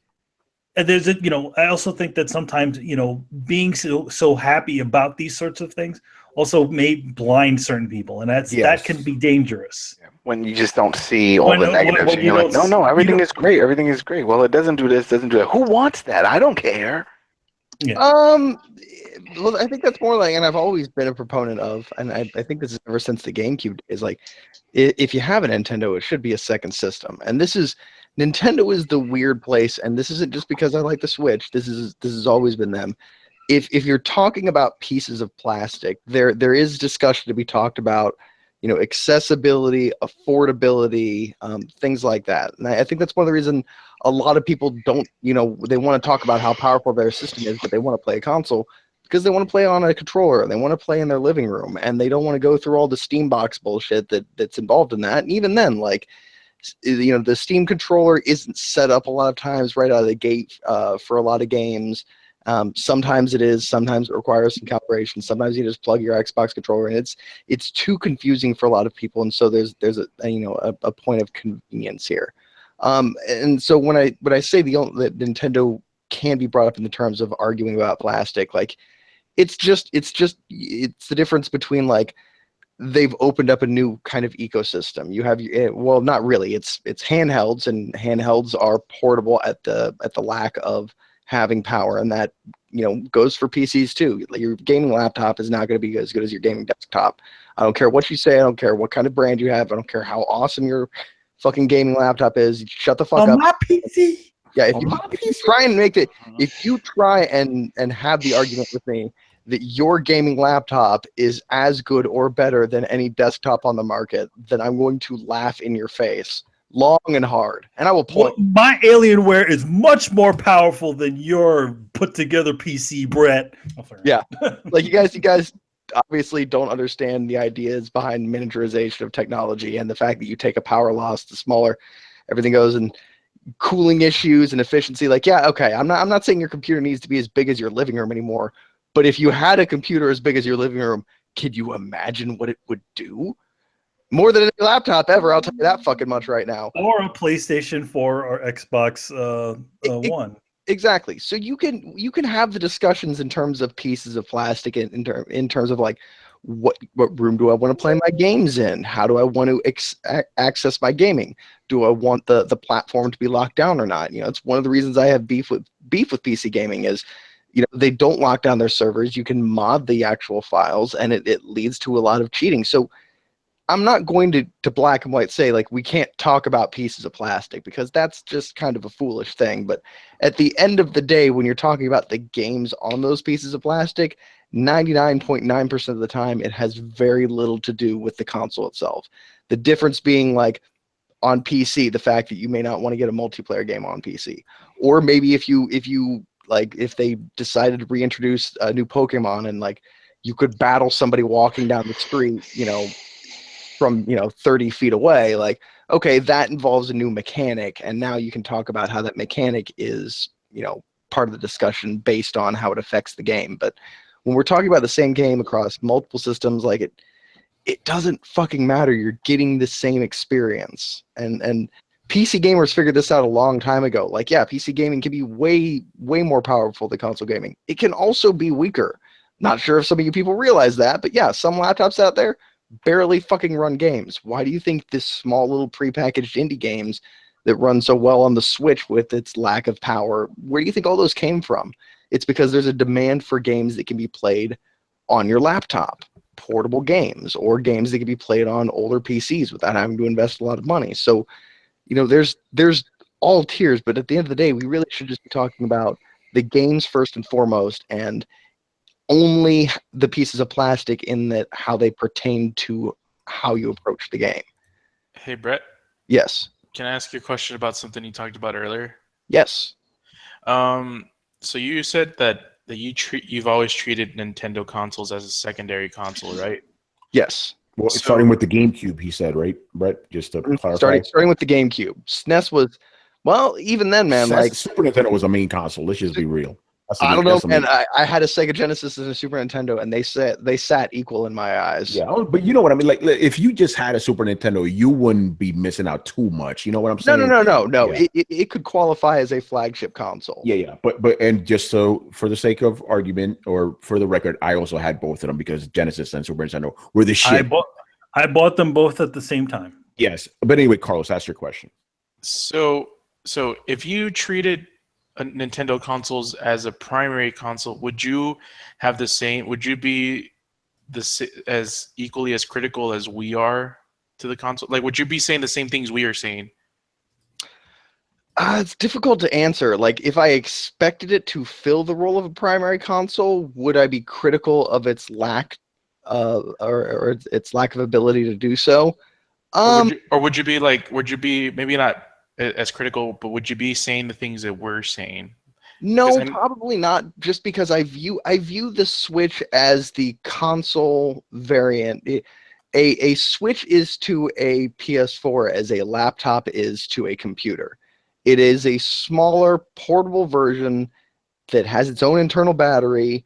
And maybe that's why, like, I never got much into tablets, and so maybe that's why I'm not equating this thing as much to a tablet. But much like, you know, gaming on a laptop, I have a battery life of about 5 hours. I can play most games that aren't, you know, big games. I couldn't fucking, you know, running Skyrim well on a laptop even a couple of years ago was damn near fucking impossible. You would not get a great gaming session. So I mean, that's kind of the criteria by which I'm judging the Switch. It is a mobile version of its more powerful brethren. And so even then, if I didn't have a main console, I would still be buying it for knowing that it is weaker. You know, I don't buy a cat and then complain when it doesn't grow up to be a 90-pound dog because I'm expecting it to be a cat. It's you know, 9 pounds. It's quiet. I don't take it for walks. You know, if I bought a cat and I'm like, motherfucker's only 9 pounds, never barks, never wants to go on a walk. Well, yeah, it's because you bought a cat, dude. Like, if you want a dog, buy a dog. And even then, I have my PC, so I would probably be one of those people that I just go both far ends of the spectrum and have my PC for my serious high-end gaming. But then when I want to be detached from the place where I work or want to have a lighter experience, then I'd have the Switch. Well, from my point of view is like, yeah, like you can make the analogy about the cat. Like you don't want to expect it to be a dog, but you also expect that cat to shit on the kitty litter and fucking meow. But like it only does like part of what a cat does, you know? Like the thing with Nintendo is they're positioning themselves in a way where the Switch doesn't really represent anything. It's trying to do too many things at the same time. It's trying to be a console, even though you don't see it as a console. They're trying to perceive this as a console because the fact that they're releasing that new 2DS, you know what I mean? It's like that's their handheld. No, I wanted to bring this up actually, and I'm glad that you brought it up. There's the whole thing of, you know, the Game Boy Micro came out a year after the DS did, and everybody was like, oh, well, that means Game Boy Advance isn't going anywhere. You're going to have a Game Boy Advance option and a 2-screen option, and that's going to be where they go from here on out. And the 2DS is going to be the specialty thing for gamers who want to spend more money. They're still going to focus on the Game Boy Advance because that's the core of their business. Do any of you remember this happening? Yeah, remember Brett, you and I talk about it. I don't remember that shit. Your own statement contradicts what you're saying. The Switch is not a handheld. It is a home console that you take on the go. That is what their statement says. That is what their financial report says. That's what they're pitching it as. They're pitching the 2DS as their handheld, and this is a console that you can take with you. They don't pitch it as a handheld ever. Yeah, but when they released the Micro, they pitched that as this is your Game Boy experience. They didn't pitch it as a Game Boy. That was the last revision. Xbox did the same thing with the 360. When Xbox One came out, there was a final revision of the 360 because there's still people buying it. There was still a market for it. That's the only reason. They can say, like I said, don't listen to the marketing. They can say whatever they want. They did a last revision of Game Boy because Game Boy was still selling. Even at the end of its life, it was still selling. There was still third-party games being made well after a year after it was the DS was out. So there was a market for it. This is not that. The Switch is not that. This is their console. This is the Wii U's replacement. This is not the 3DS's successor. And you have to stop looking at it like that. They don't market it like that. They said it themselves multiple times, and that's exactly what it is. It is a console you can take with you. And so you have to look at it like that. You cannot look at it under the microscope of a handheld. The 2DS is the handheld. I think the thing is that once the DS starts to die down, which it's probably not going to for a few years, they're not going to start promoting this thing as the replacement. At this point in time, because the DS does so well, they're not going to. That's why they're making this sort of difference between two things that are essentially two handhelds. So let me ask you this: do you guys think Nintendo is going to make another handheld that is going to be the successor to the DS? They are not. The thing is that this, obviously it is, the way you're seeing it. Yes, it is essentially a handheld, but they're making this distinction so that they can still have that other business, which is the DS. But as soon as the DS starts to not do so well, that's when they'll start to cut it off. But at this point in time, because they don't want to hurt that business, they're going to continue to make that distinction which one is a handheld and which one is a console. They're already quietly ushering developers from the DS over to the Switch. No, they're not. No, because you know why? Because Pikmin, they would have led by example. Pikmin would have come out in the Switch, and so would Monster Hunter Stories, and so would everything else. They're all coming out for 3DS, Brett. Why is that? Because it sells. It sells. I just talked about this when I read the financial report. And I said here, broke it down. 51% of their revenue last year came from the 3DS. That is a majority of their money. Even though they sold a fucking baseball team, a majority of their money came from the 3DS. That's why they're still supporting it. And not only that, you have to make those development decisions way in advance. Yeah, you don't think you'd see those same kind of numbers relatively this far into the life cycle of the DS, where the Game Boy Advance was a huge portion of their profits and where most of their money was coming from, and you wouldn't be sitting there saying, "Look at these numbers. There's no way in hell they're going to abandon the Advance." Well, but Nintendo abandoned the Advance, not third party. You didn't listen to what I said. Nintendo was already on the DS. It was third party people who were still making Game Boy Advance games. Nintendo did not support the Game Boy Advance when they put out the Micro. That was simply a last revision for everyone else. They're still supporting this 100%. I guarantee 60% of their conference at E3, and you mark my words, is going to be about 3DS. It's not going to be about the Switch. You watch those directs, I'm guarantee it. Yeah, despite what Nintendo said, right? So we got a lot of news about the Switch. Chris? Oh, look. Remember in 2015, Tony, what we said? Remember they showed that one movie of Zelda and everybody was losing their potatoes, and we said it's not coming out in 2015, even though they said holiday 2015? Well, guess what? Deja vu, it's happening again. Super Mario Odyssey Holiday 2017. They're going to show a big video, and you watch. They're going to show a big video on gameplay and other playable. Blah, blah, blah, blah. Okay, we'll see. I don't believe a damn thing Reggie says until it happens. Okay, so in 2005, the year that DS was out, they still released Gunstar Heroes. They released Mario Tennis. They released Gunstar Heroes is Sega. Mario Tennis. Mario Tennis is a throwaway game. They probably had that in development way ahead of the time. Mega Man 04, Donkey Mega Kong, Man is Capcom. Mario Party. Again, another throwaway game. Did they release a major first-party franchise on the Game Boy Micro after the DS was out? Mario Party Advance. That's not a major title franchise. Mario Party is one of their. It is one of their major. By the way, titles. quick, you see you stop. Hey Phil, you got a book, right? Yeah, my dad's asleep, and my neighbor's dogs are like going crazy at random. So I'm just gonna dip. I don't want to disrupt the show. All right, before you go, man, plug your shit, man. Where could people find you? You can find me on YouTube at Phil the Gamer and Twitter at P_Diker66.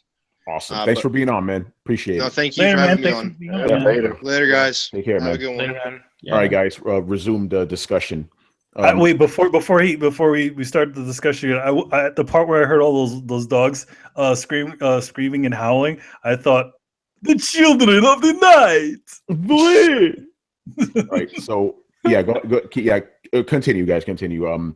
So it's just a bunch of games that aren't Nintendo games specifically. Well, no, they are, but half of them are not. And see, this is what I mean about like stuff in development. You can switch gears. They did that with Breath of the Wild. Remember, Breath of the Wild is a port from the Wii U to the Switch. They had to literally make a decision like, okay, we need this game to come out on this system, or else they're not going to move units.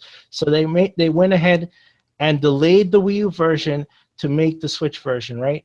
They should have been switching over every other development cycle they had first party to the Switch, but they didn't. Pikmin is like one of Miyamoto's babies, and he's still putting it out on 3DS. You can't port a 3DS game to the Switch without. Oh, really? Then why are you looking forward to Pokemon? Everyone else can't wait for fucking Pokemon Stars, allegedly, right?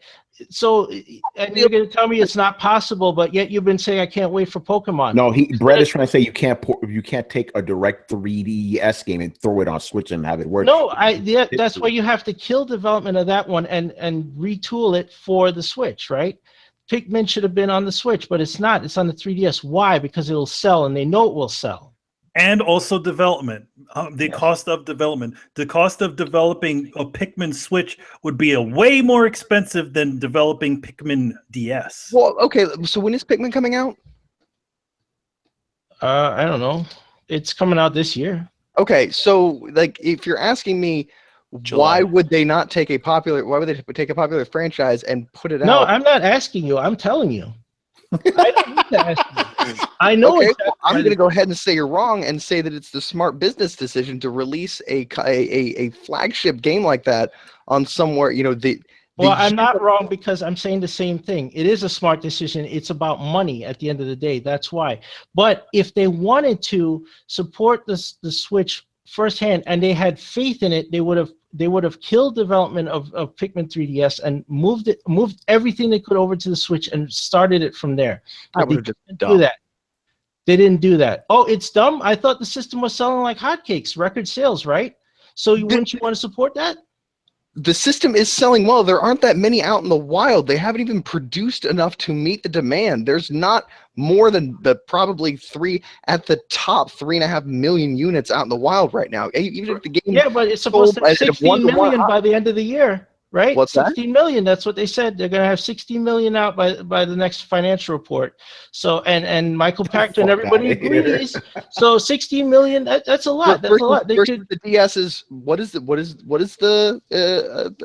amount of people that own a DS right now? Something like 250 million or something like that. 250 million. Wait, no. I'm exaggerating, obviously. No, it's there's about 67 million 3DSs out in the market right now, if that's what you're talking about. Okay, so even if they had 16 million Switches out by the end of the year, it would still be smart to release Pikmin on the 3DS. Now, does that mean the next Pikmin is going to come to any form of DS? No, it's going to be coming to the Switch. But they're going to finish out their development cycles. Yes, but they have plenty of third-party support to carry the 3DS. What they're doing is ass backwards. They said that the momentum of the Switch would be carried by third parties.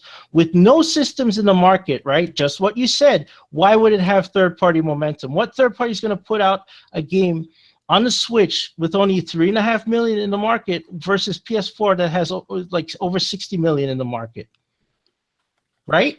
But you have 3DS, which has more than PS4 in the market, and that is going to have that has the momentum alone. That's the thing. The 3DS has to die. It needs to be put out to pasture. It is a crippled, blind 16-year-old dog who can take it out back and shot. Yeah, but it makes the most money. Which is only 2 years old. It still makes money. Exactly. So they have to start planning a successor for it now.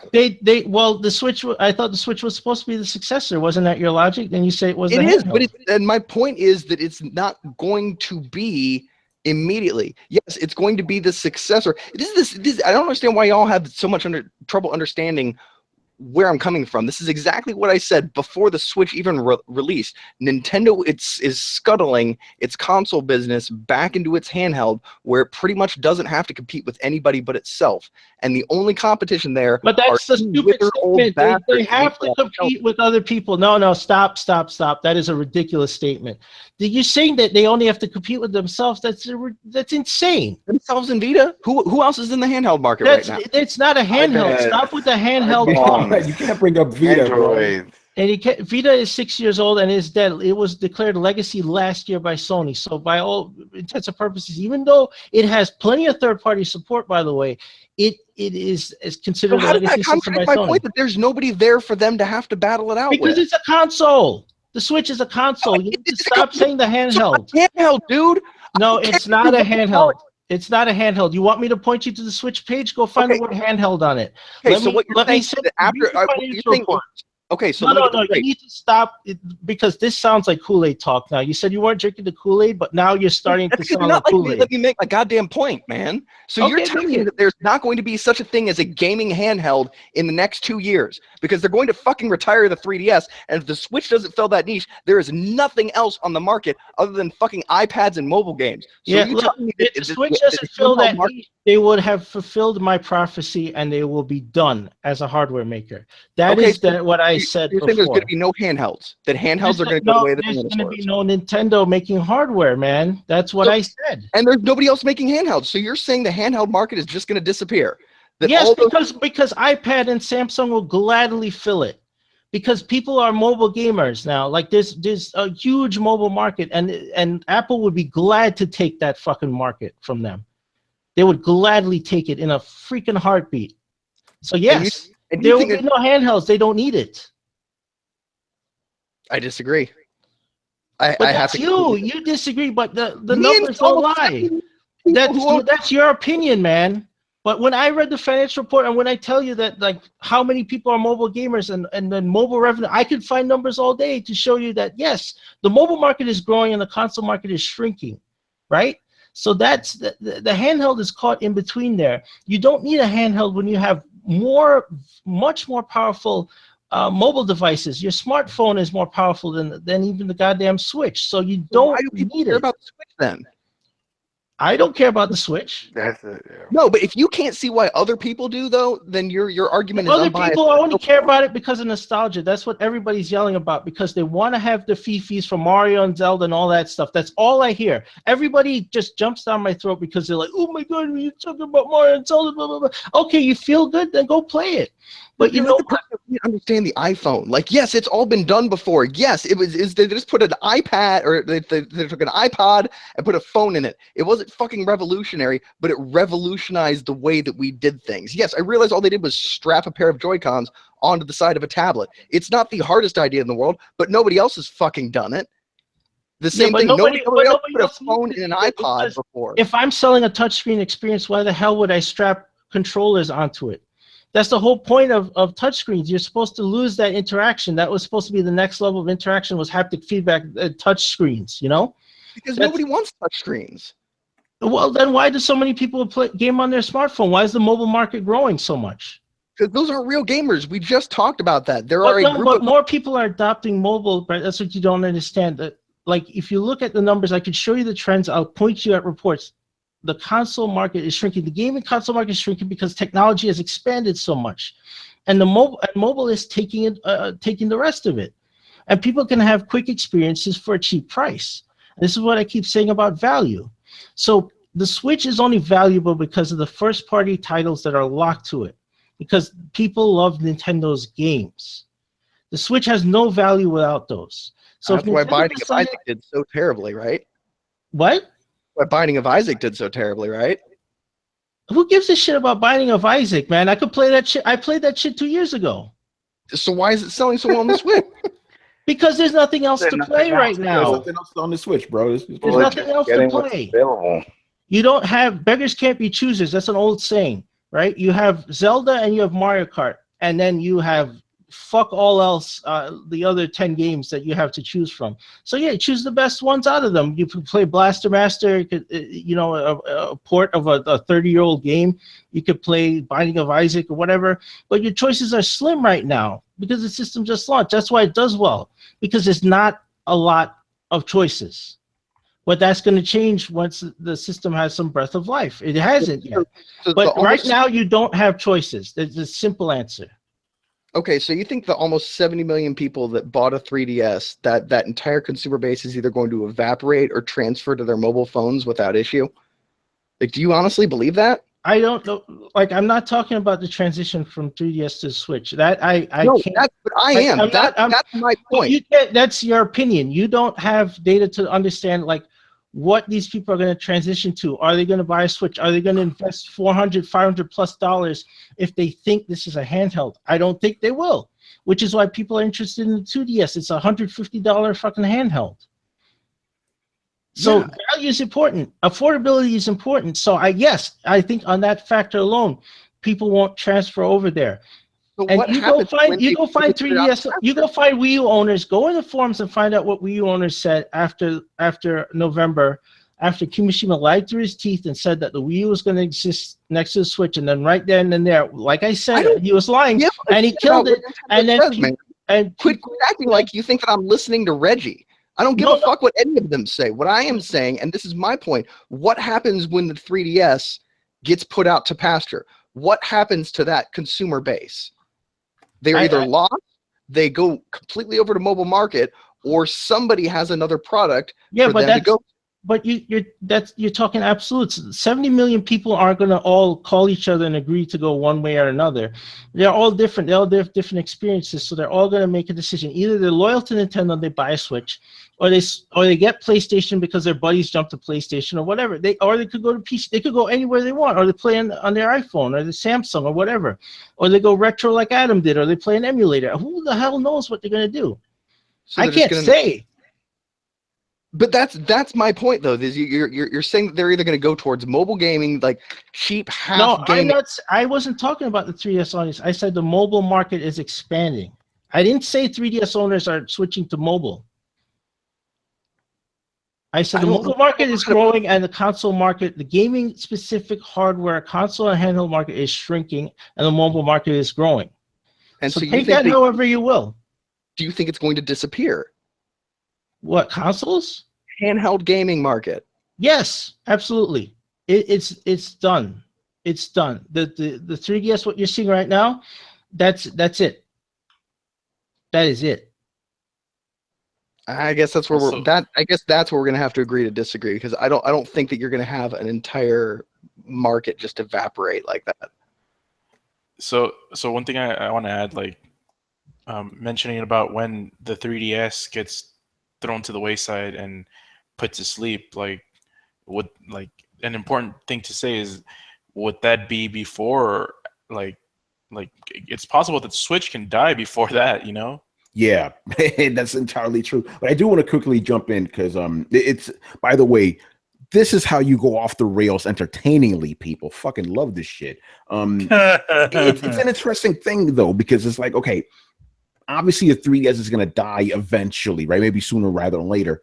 So where do all those 3DS people go? Like, they like the mobile experience. I guess they have to go over to the Switch. That's like but the thing is, I don't think all of them are going to migrate. It might be half of them, because remember, those Nintendo guys are pretty loyal. So I also think, you know whatever's going to be coming to the Switch will also bring over people.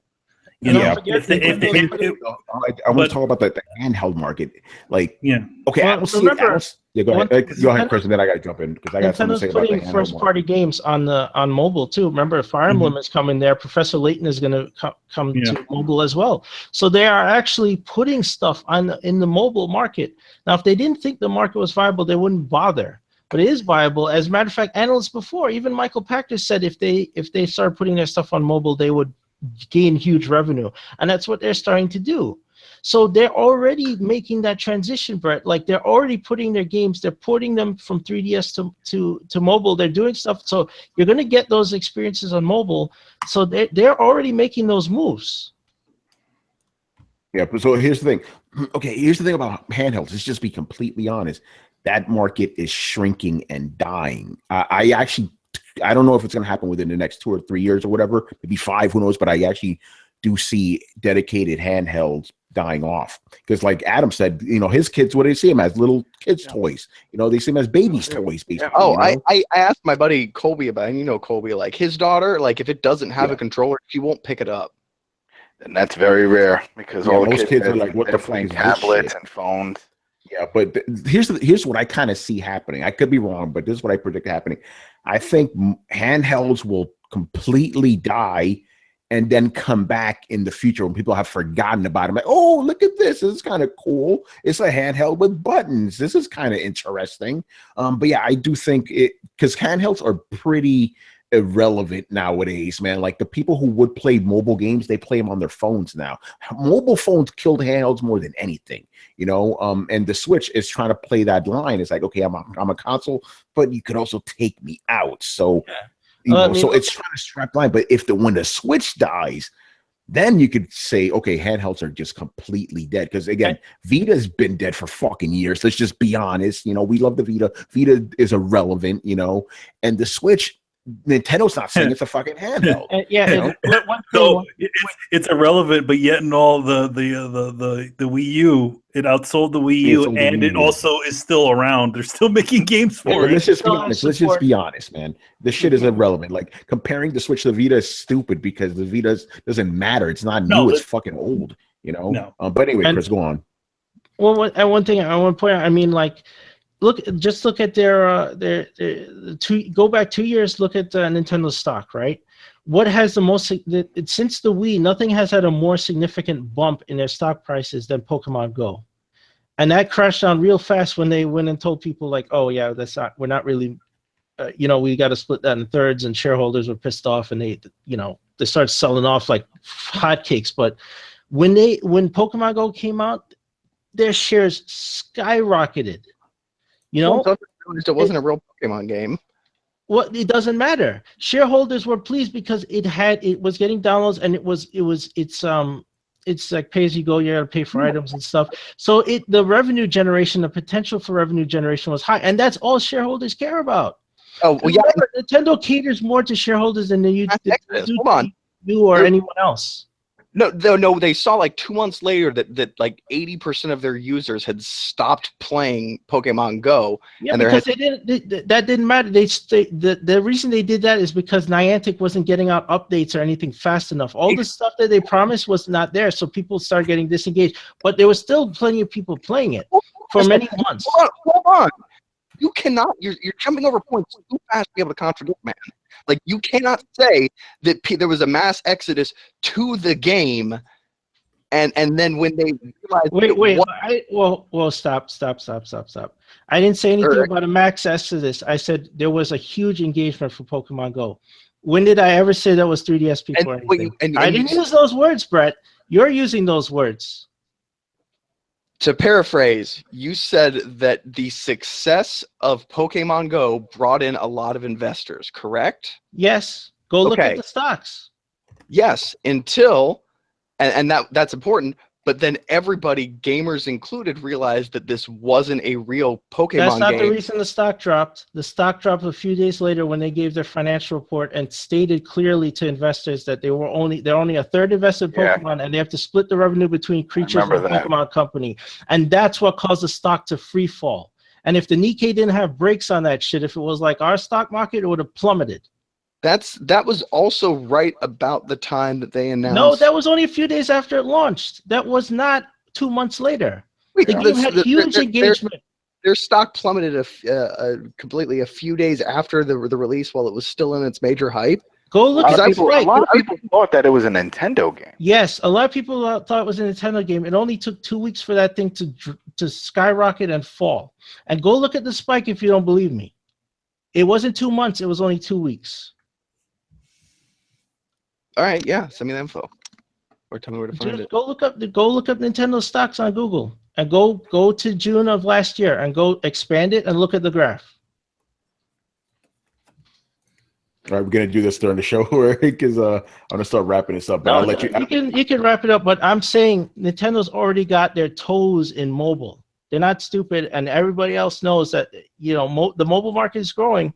And if they have to transition off of 3DS, they're already making moves to put stuff on mobile. And look at their releases going over to mobile. Fire Emblem's going to mobile. Okay, so I'm seeing a report here from Friday, July 22nd, which was over 3 weeks after the release. This is talking about Nintendo's massive stock increase in short because of the Pokemon Go craze. Yes, That was the and thing. the A lot of Pokemon people Go buying craze. because they thought it was a Nintendo game. Yeah, and then Well, they, found out that it the wasn't. point I'm making is CNBC was reporting 3 weeks after the release that the Nintendo stock was skyrocketing because of Pokemon Go. So I don't have the time to look into it here, but I'm not sure that I buy that it rose and fell in a matter of weeks when I'm looking at. Tony reported on it. Tony, you reported on this. Did it not plummet? Yeah, basically, when investors figured out that Pokemon wasn't a Pokemon game, I mean, wasn't a Nintendo game, they fucking took their money out. And here's the thing: and we talked about this on Throwdown. Basically, Even we dropped 18%, right? The reason it didn't go lower than 18 points, the reason it didn't go lower than that is because Japan has rules that it can't go lower than 18 points per day. Yes, the stock freezes. Exactly. It's a free fall. So yeah, it lost a lot of money because investors were stupid. They should have done their homework. But and even then, we were saying at the time, we were like, if they only knew that none of this money was going toward Nintendo, going directly to Nintendo. We said that a week before that happened. We're like, I wonder what has to happen when these guys figure this shit out. And look what happened. They dropped that shit like a sack of shit. Yeah. You know? Okay, Brett, I just want to give you this number. July 22nd, their stock was at 28,220, and then August 5th, it was at 2715. It lost 60% of its value. Yeah, and you know how many days that is? I do. Okay, well, since y'all want to keep jumping ahead of me, what's my point? I don't know. What is your point? I don't know, because then you'll let me get to it. Your point is 3DS owners are going to go to the Switch. No, my point was that a lot of people that Nintendo suffered heavily when they announced that this wasn't going to be a real Pokemon game, that there weren't going to be battle mechanics, and that you weren't going to be able to collect them or trade them with friends. That let everybody know that, oh, this isn't the thing that we fucking thought it was going to be. No, and the whole Pokemon craze crashed. Okay, that's where you're wrong. The people who were playing on mobile didn't care about that stuff. They cared about the interaction and social experiences. There were people forming fucking parties. There's a park 2 blocks down from me, and perfect strangers would go gather there. Yeah, because people thought, and this isn't just, well, maybe this is just and anecdotal. they did it every night. Yeah, because they thought they were going to be able to battle them later. Yeah, I need to jump in. Nobody went in thinking that, dude. No one went in thinking that. No one. It was investors who had the thought that Nintendo was gaining 100% of the revenue from the sales of Pokemon Go, and then they came out and said that they're not. Pokemon Go didn't die because they didn't get battles. That's not the reason it died. The reason it died is because the investors pulled out. Yes, and Niantic didn't make any updates. They didn't make timely updates. They didn't really support the game. So yeah, my point was that retention dropped off when people found out that they weren't going to be that's not the reason. Brett, that's wrong, that's dude. I spent all last summer reporting on this fucking thing. That never came up once. Retention drop because it's gonna drop. You can't have something that's so that rises so meteorically stay that way. It's gonna drop off, and people go, "Oh, it's just a cheap game, just nothing going on here." No one said, "Oh, I wish I had this, and that, and the other thing." No one cared about that. Yeah, first of all, the only they people just jumped on the bandwagon because it's it's the popular thing. Oh, everyone's playing Pokemon Go. I want to play it too now. It was just like, they just jumped on the bandwagon, and obviously fads always die. And we called that shit too on Throwdown. We're like, watch this fucking fad die. And it died quickly, like all fads do, Yeah, anyway, and the only people that were complaining about the battle system were people who played fucking Pokemon games. Most of the people, listen, I don't have any numbers here, but I guarantee you most of the people playing Pokemon Go never played a Pokemon game in their fucking life. So they're not going to be complaining about that. I was going to university during that time, man. Everyone was fucking playing that shit. They were walking, looking at their phone, capturing fucking Pokemon. It's like people going on their fucking cars, stopping places because there's a fucking Pokestop somewhere. Like, people were going crazy about this game. Yeah. Yeah, I'm just sharing my screen real fast. Oh yeah, hold on. I want you to it. to look at it. All right. I want you to tell me. I know this isn't up to date. This is the only numbers I can get. Can somebody read that global total as of April? Right, this is for Binding of Isaac, right? Yeah, on the Switch. On the Switch, okay. North America is 0.05, 89% America. The rest of the world, okay. So global is 0.05. What is that? 500,000 or less? That's not that. That's 50,000. No, that's 50,000. That's 50,000. Yeah. So yeah, that's not a lot, you know. But then again, for Switch, is it a lot? 2 million, 3 million consoles. Well, considering how much Zelda sold and whatever, like if you're not getting close to a million, if you're not getting half, if you're not even in the 100,000s range, that's pretty pitiful. Yeah, but then again, Binding of Isaac, can you even bring that up in a discussion? It's a fucking old game, you know? Well, I'm just making the point. This game did not sell well. Even for Switch standards, it didn't sell well. Yeah. Interesting. All right, man. Nice discussion here. I just let it go because I love seeing, hearing you guys go at it. But let's get to the contest winner. So basically, since we reached 1,000 subscribers, we figured let's do something special. We're gonna give away a fucking game, So I asked you guys, tell us a story about, what's your favorite console and tell us a good story with it. We got a lot of pretty good stories, but one guy, he came out here like, oh my fucking God. And this was like posted 8 hours ago, right? So this is from Sergio Jara, right? Otherwise known as Dr. Suckit, right? This is a good story. Prepare for this shit.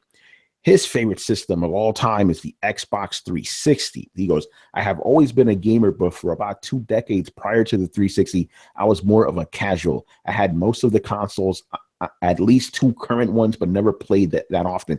Then in 2006, my wife and I split up and she filed for divorce. My son was only 4 at the time, and I couldn't stand being away from him even for a day. So I bought 2 360s, one for me and one for my boy. This enabled us to play games together whenever he was at his mom's house. I can't describe how much that helped me get through a very difficult 2006 as I was dealing with my divorce, a job loss, and the death of my father. Being able to play Halo and Call of Duty with my son was a lifesaver. In addition to the 360, is a console that really got me back into gaming in general. And 11 years later, I have never looked back. It brought so many wonderful and cool people into my life. Late night Call of Duty games with my friends, all the way up to the Xbox One and PS4, where late nights playing more Call of Duty and Destiny meant more and more friends. But at the end of the day, I'll never forget how much the Xbox 360 and Xbox Live kept me going, kept me out of a very dark place and solidified a strong bond between me and my only child. Xbox will always have a place in my heart for that. That's a good fucking story. That's a good story. We should send that shit to Phil Spencer. Yeah, right. And this is how hardcore this dude is. He's getting platinums now and shit. Every time he gets a platinum, he hits me up like, "Yo, he's got a platinum in Final Fantasy 15." He's going crazy. I'm like, okay, this guy. So I didn't know. I know the guy on Twitter and stuff, but I didn't know this story. Like he was just kind of like a lapsed gamer. So 360 brought him back. So that's pretty cool. And it just brought him together with his son and shit. That's beautiful. He reached out. He touched my heart. Here's the one thing, again, we go to the 360 and how well it did that connection part of the online portion of, and also connecting with other gamers. I mean, come on, how many times, Adam, how many times we have family all over the goddamn place now. I remember when you had that 360, you were literally like, one of our cousins, or our uncle, every one of them using the service on there and talking to them. Yeah.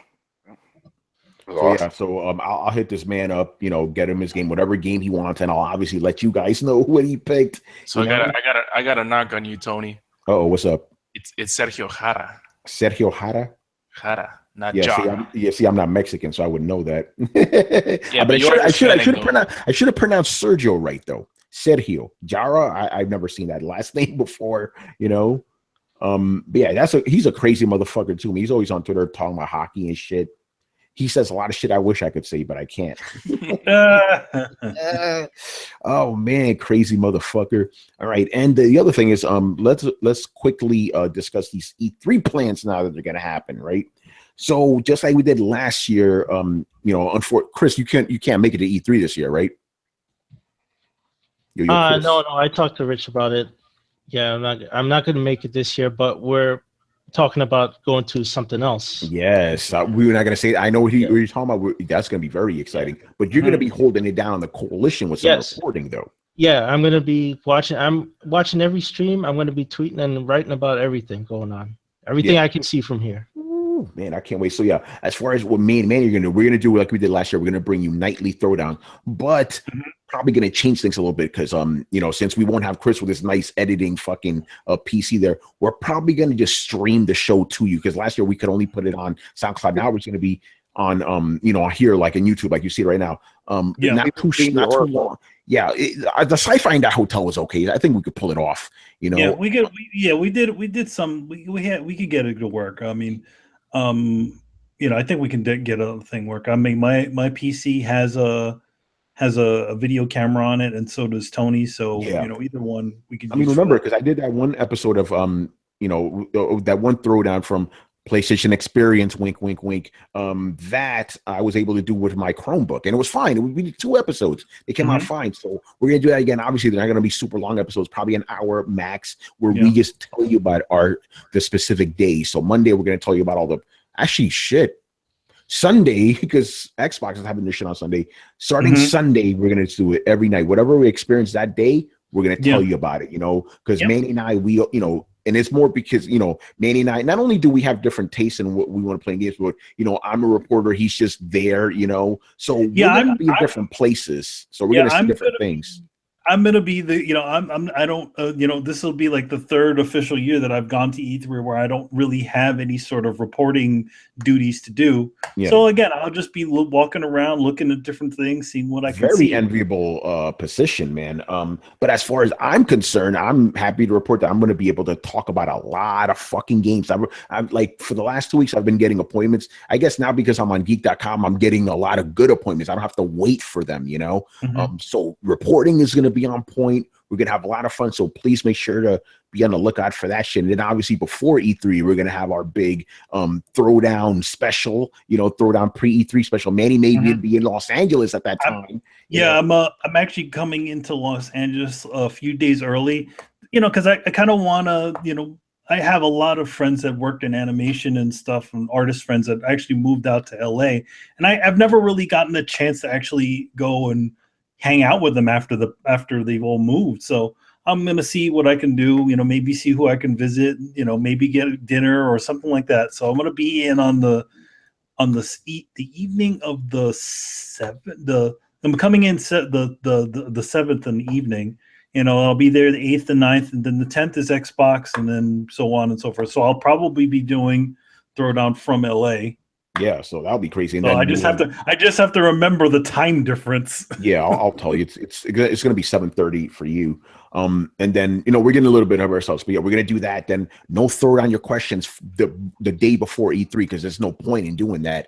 Then we'll come back with 3 questions after E3 is over. But we'll keep you informed and stuff. So should be pretty good. I'm pretty excited about it. It's going to be fun as always. So stay tuned for more details. And yes, that will be our official E3 predictions episode because motherfuckers already asking us, what's gonna happen at E3? What's gonna happen at E3? It's still too early, guys. Chill out. We'll get to it. Even though to me these guys are already saying like Tony, but it's not too early. It's the perfect time to talk about that. I've always felt like no, you talking about E3 predictions the week before E3. Why do it a month before? Makes no fucking sense to me, especially since a lot of that shit's gonna get leaked.